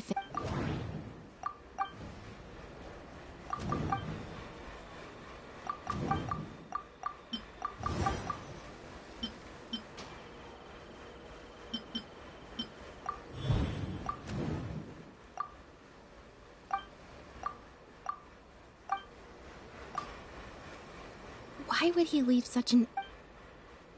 Bernard claims to have...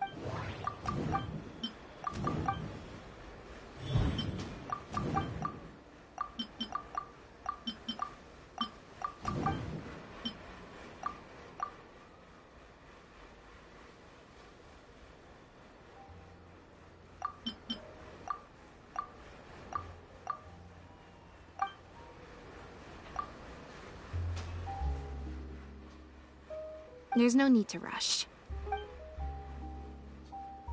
Well, we've just...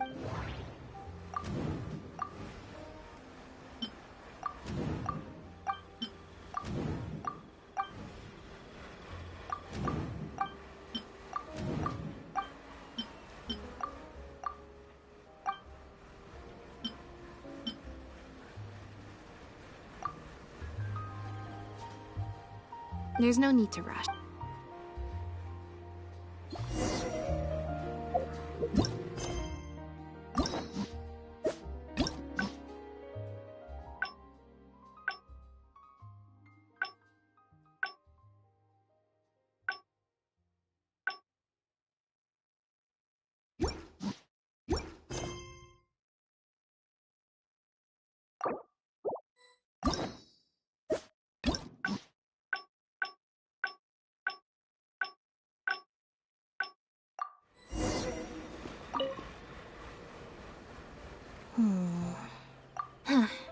We investigated, so is there still anything? Well, we've just...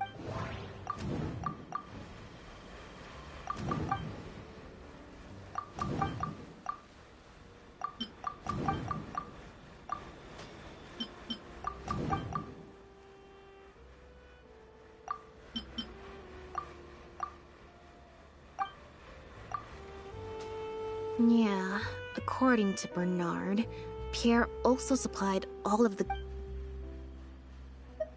Bernard claims to have received...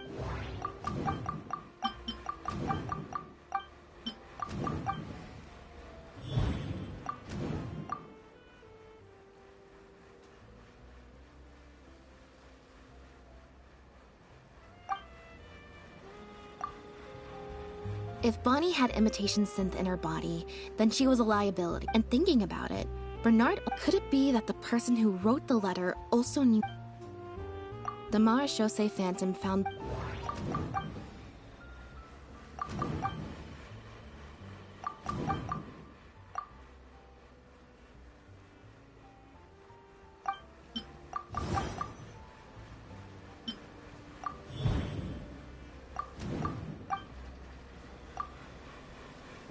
Why would he leave such an The final question is, why did I...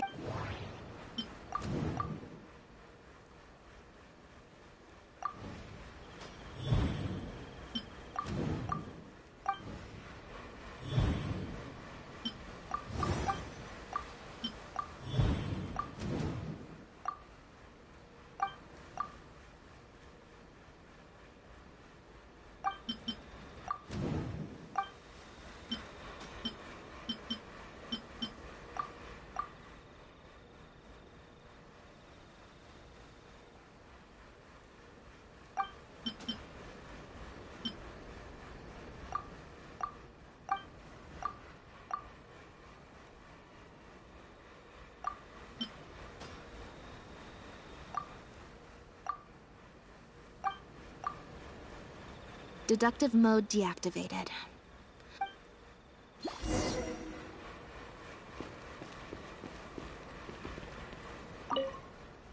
Now behave and follow me.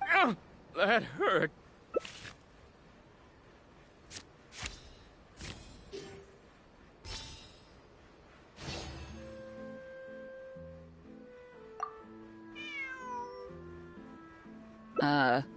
Is there something else you need from me, traveler? Huh? I see. It all makes sense now. Hey, what are you talking about? Look, even our confessed criminal here has no idea what you're saying. Because he has been kept in the dark all along. And I assume it's the same with Pierre.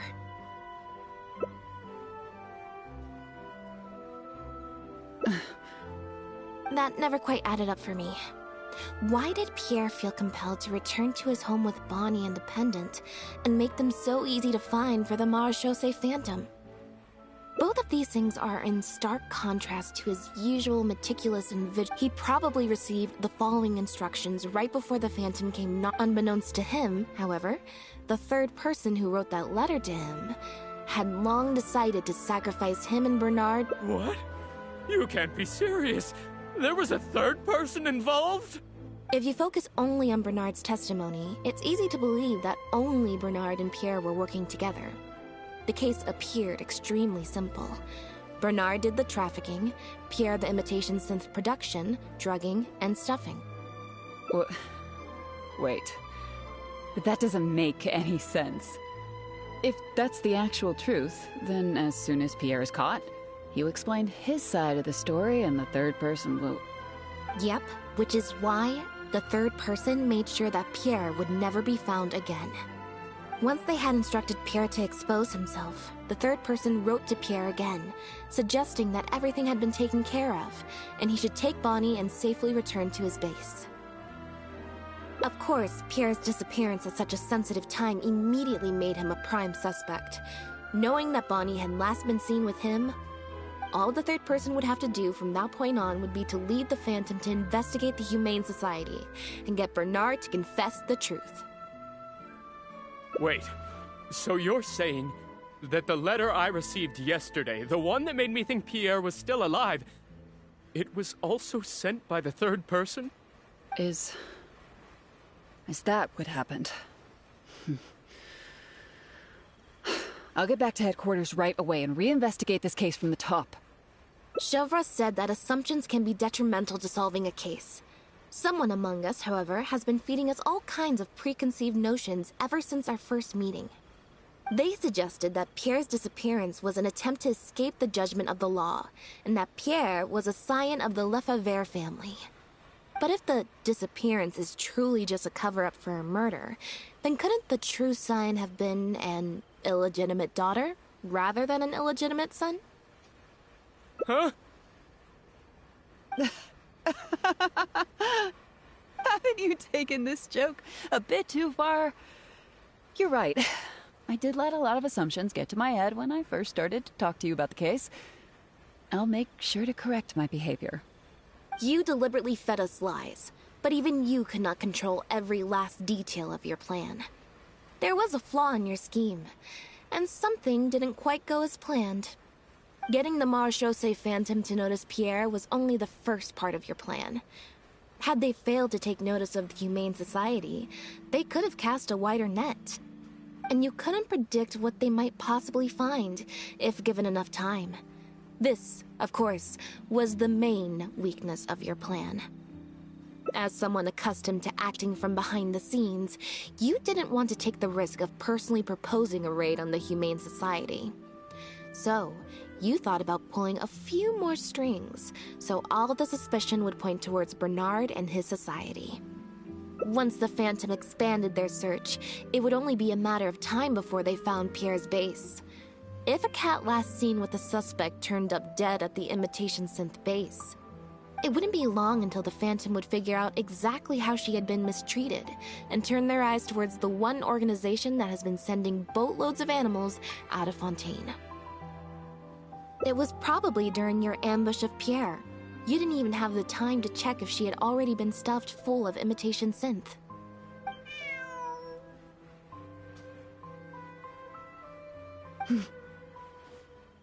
Still, you soon found another opportunity. Before long, Bonnie had made her way back into the city, and even popped up on the Steambird. Like Bernard, you desperately wanted to confirm the contents of her stomach, so you hurried to find us. Unlike Bernard, however, you were hoping that Pierre did have the time to make her swallow a load of imitation synth. While investigating the suspect's cat, we unexpectedly discovered that the suspect has been smuggling imitation synth using living animals as intermediaries.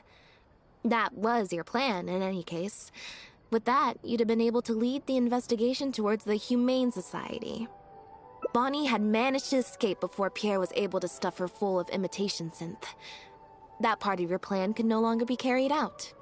But as shrewd as you were, you came up with another plan right away.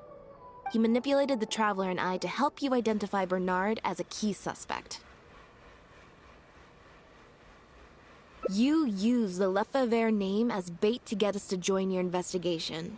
With 2 extra bodies around, the Special Patrol is sure to soon take note of the strange event of Bernard somehow having a reason to look for Pierre's cat. So, what you're saying is, I went to all that trouble just for the chance that you might put forth the suggestion that would lead you down the wrong path. Of course, you did far more than that. Just now at Lumidu's harbor, were you not the person who highlighted the suspicious activities of the Society? Ugh.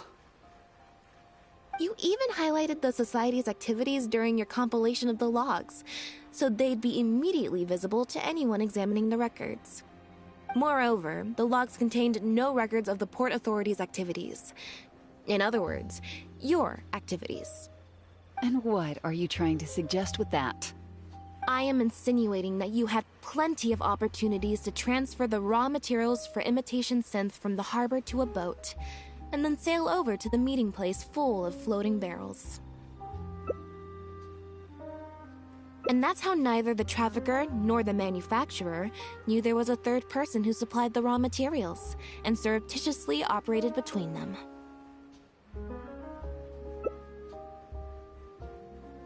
Pierre manufactured imitation synth using the raw materials you provided, stuffed the animals, and placed the animals back into the barrels. Having received the green light from you as Pierre, Bernard then retrieved his animals and shipped them out of Fontaine once he had received enough for a full batch. This is the truth behind your smuggling ring. I can't believe it. I never put 2 and 2 together. You've sure got an extremely lively imagination. So what do you think she's going to say next?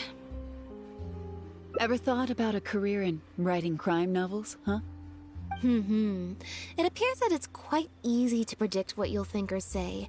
Then if we apply that to this case, we can also think of a few places to look for incriminating evidence. You know very well that this case will not end until Pierre is found, so you will have him commit suicide out of fear and shame to end the investigation for good. That way, you can also pin the blame for the overseas smuggling activities, the theft of, but you still want it to appear as if he had sent that last letter to Bernard, so you have to make sure he cannot be found until after Bernard has confessed to the authorities. To do that, you either will hide his body until you've found an appropriate time to set up a fake suicide scene, or you'll dump it someplace where it'll be hard to determine the exact time of death. Submerged in water, for instance. The location would ideally allow you to keep the body hidden for some time while also letting you keep an eye on it.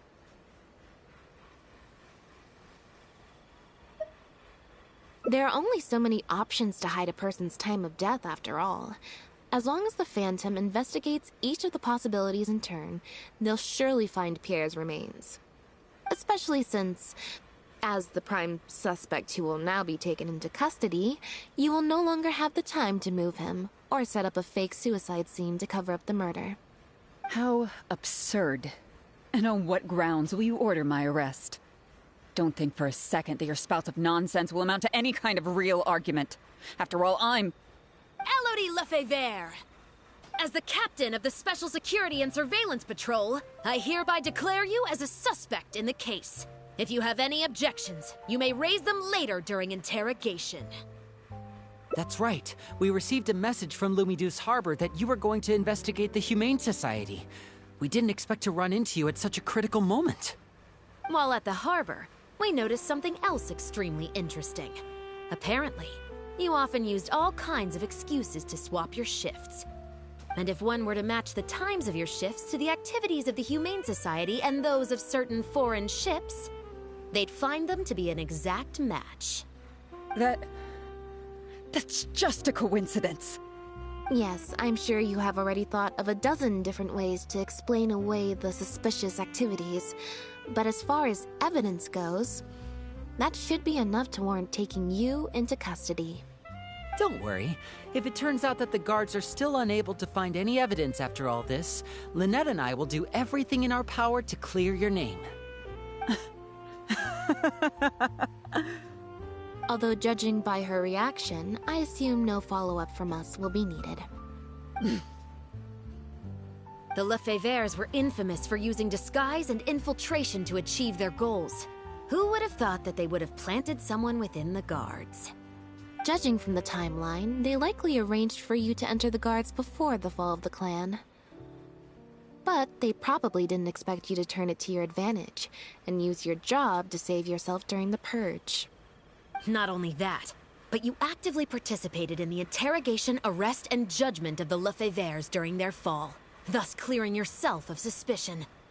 You brutally and cruelly abandoned your allies as soon as they outlived their usefulness, just like a lizard cutting off its own tail in order to live. You've been doing this for years. So you played me like a fool after all? Ugh!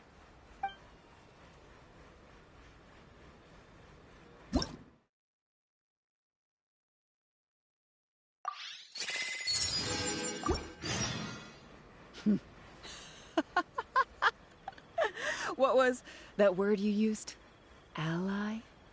You think that someone as foolish as him is worthy to call himself my ally? They were worthless scum, all of them. Not just Bernard and Pierre, but those Lefebvres too.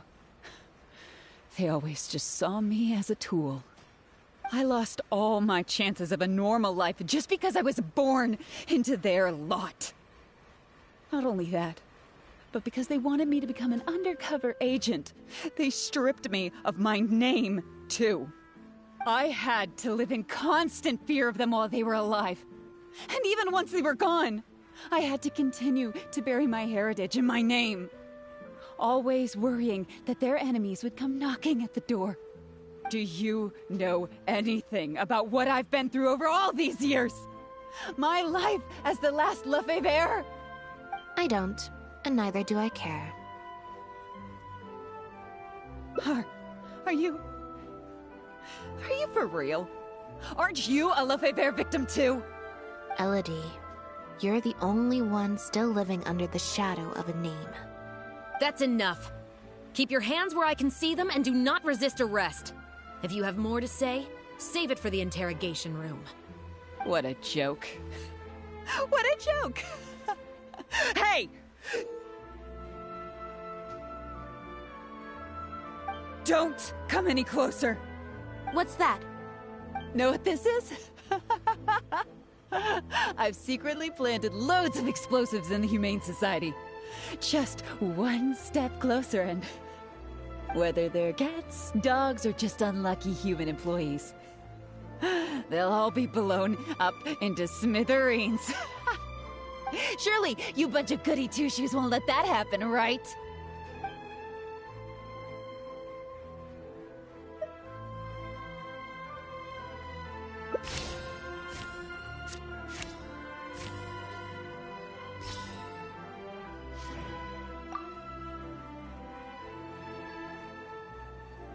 That's enough!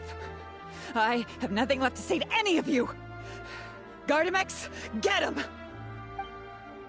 Not good. She's trying to escape. We need to end this fight as soon as possible. Rebuild! Fire! With this one's got your name! Lend me a hand. Delicate as silk. Busted so quickly, huh? Good thing I've already bought enough time to escape. Ah!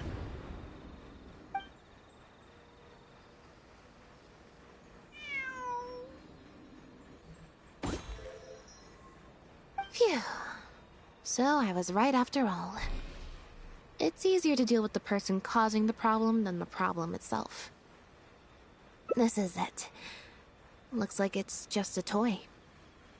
Guess that's probably why she suddenly flipped and knocked out Bernard. He probably knew that there were no explosives at the Society. Well, given that she never even showed her face to Bernard and Pierre, I had my doubts that she'd have gone to the Society in person to plant explosives. Thank you for your help, everyone. I'll take them back for thorough questioning, and find someone better to take over the Humane Society. I might need a few statements from everybody. Would you be able to come with me? If statements are all you need, can Linny provide them on my behalf? I still need to go back and explain some things to the crew. I also had an appointment with the Traveler before we got interrupted.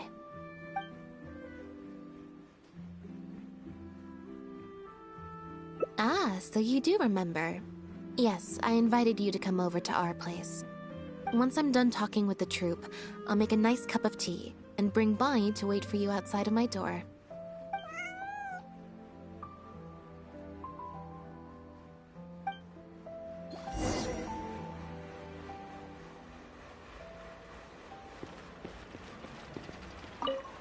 You can leave the rest of this to me. The other guards will be joining me shortly. Don't worry, they won't have another chance to escape. The materials have many other regular uses outside of being used to make imitation synth, so they're not immediately subject to being confiscated or destroyed. The harbor would usually just seize them for some time while the customs paperwork is filled out and approved. If approved, they'd be let through, and if not, they'd be returned to sender. Elodie probably used her position to replace a portion of the shipment with something else, before sending the whole shipment back to sender. Given that the foreign merchants who sent in the shipments were probably working with her in the first place, they likely just never reported the difference in what they sent and what they received. We will, of course, continue to investigate the rest of the details of this case. Now that we've caught Elodie, figuring out the whole scheme should just be a matter of time.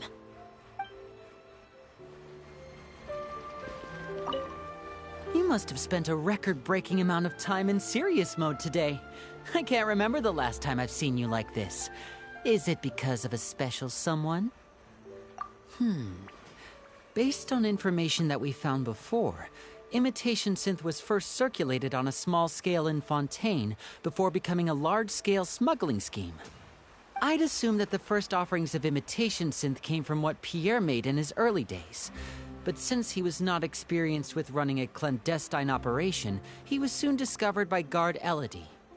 Elodie saw the opportunity to make a great profit in his work, and perhaps even the chance of making a new life for herself, so she decided to cover his tracks.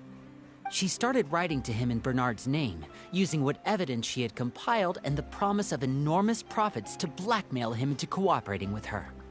Unfortunately for her, she ran into Lynette. Even though my sister doesn't like to focus too much on a regular day, serious mode Lynette is one of the most perceptive people I've ever known. Still, all of that thinking really saps her energy. I need to go give some statements on her behalf, so I'll leave the recharging to you.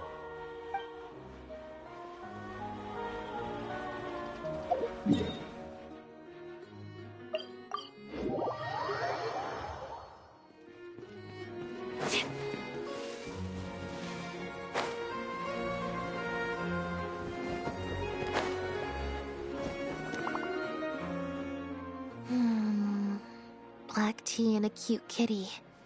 Truly the best combo for standby mode. Want some?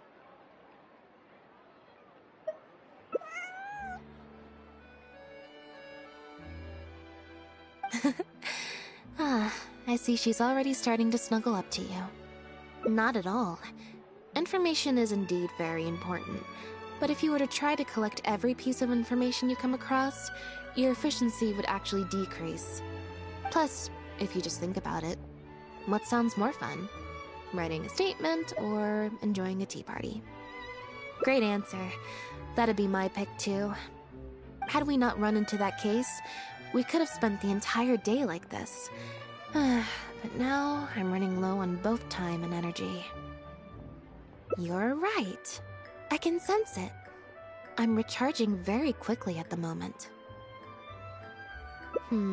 Something about her rubbed me the wrong way since the very beginning. But to be more precise, it was probably around the time when I saw Bonnie try to get away from her.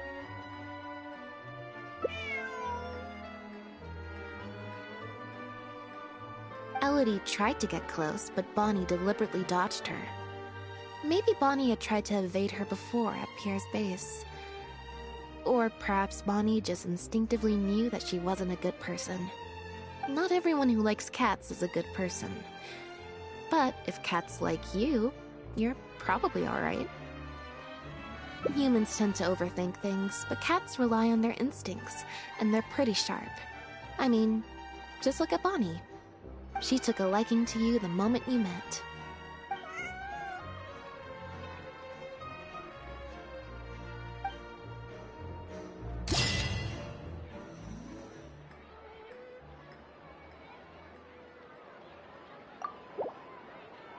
Fresh fruit, sweeter than syrup.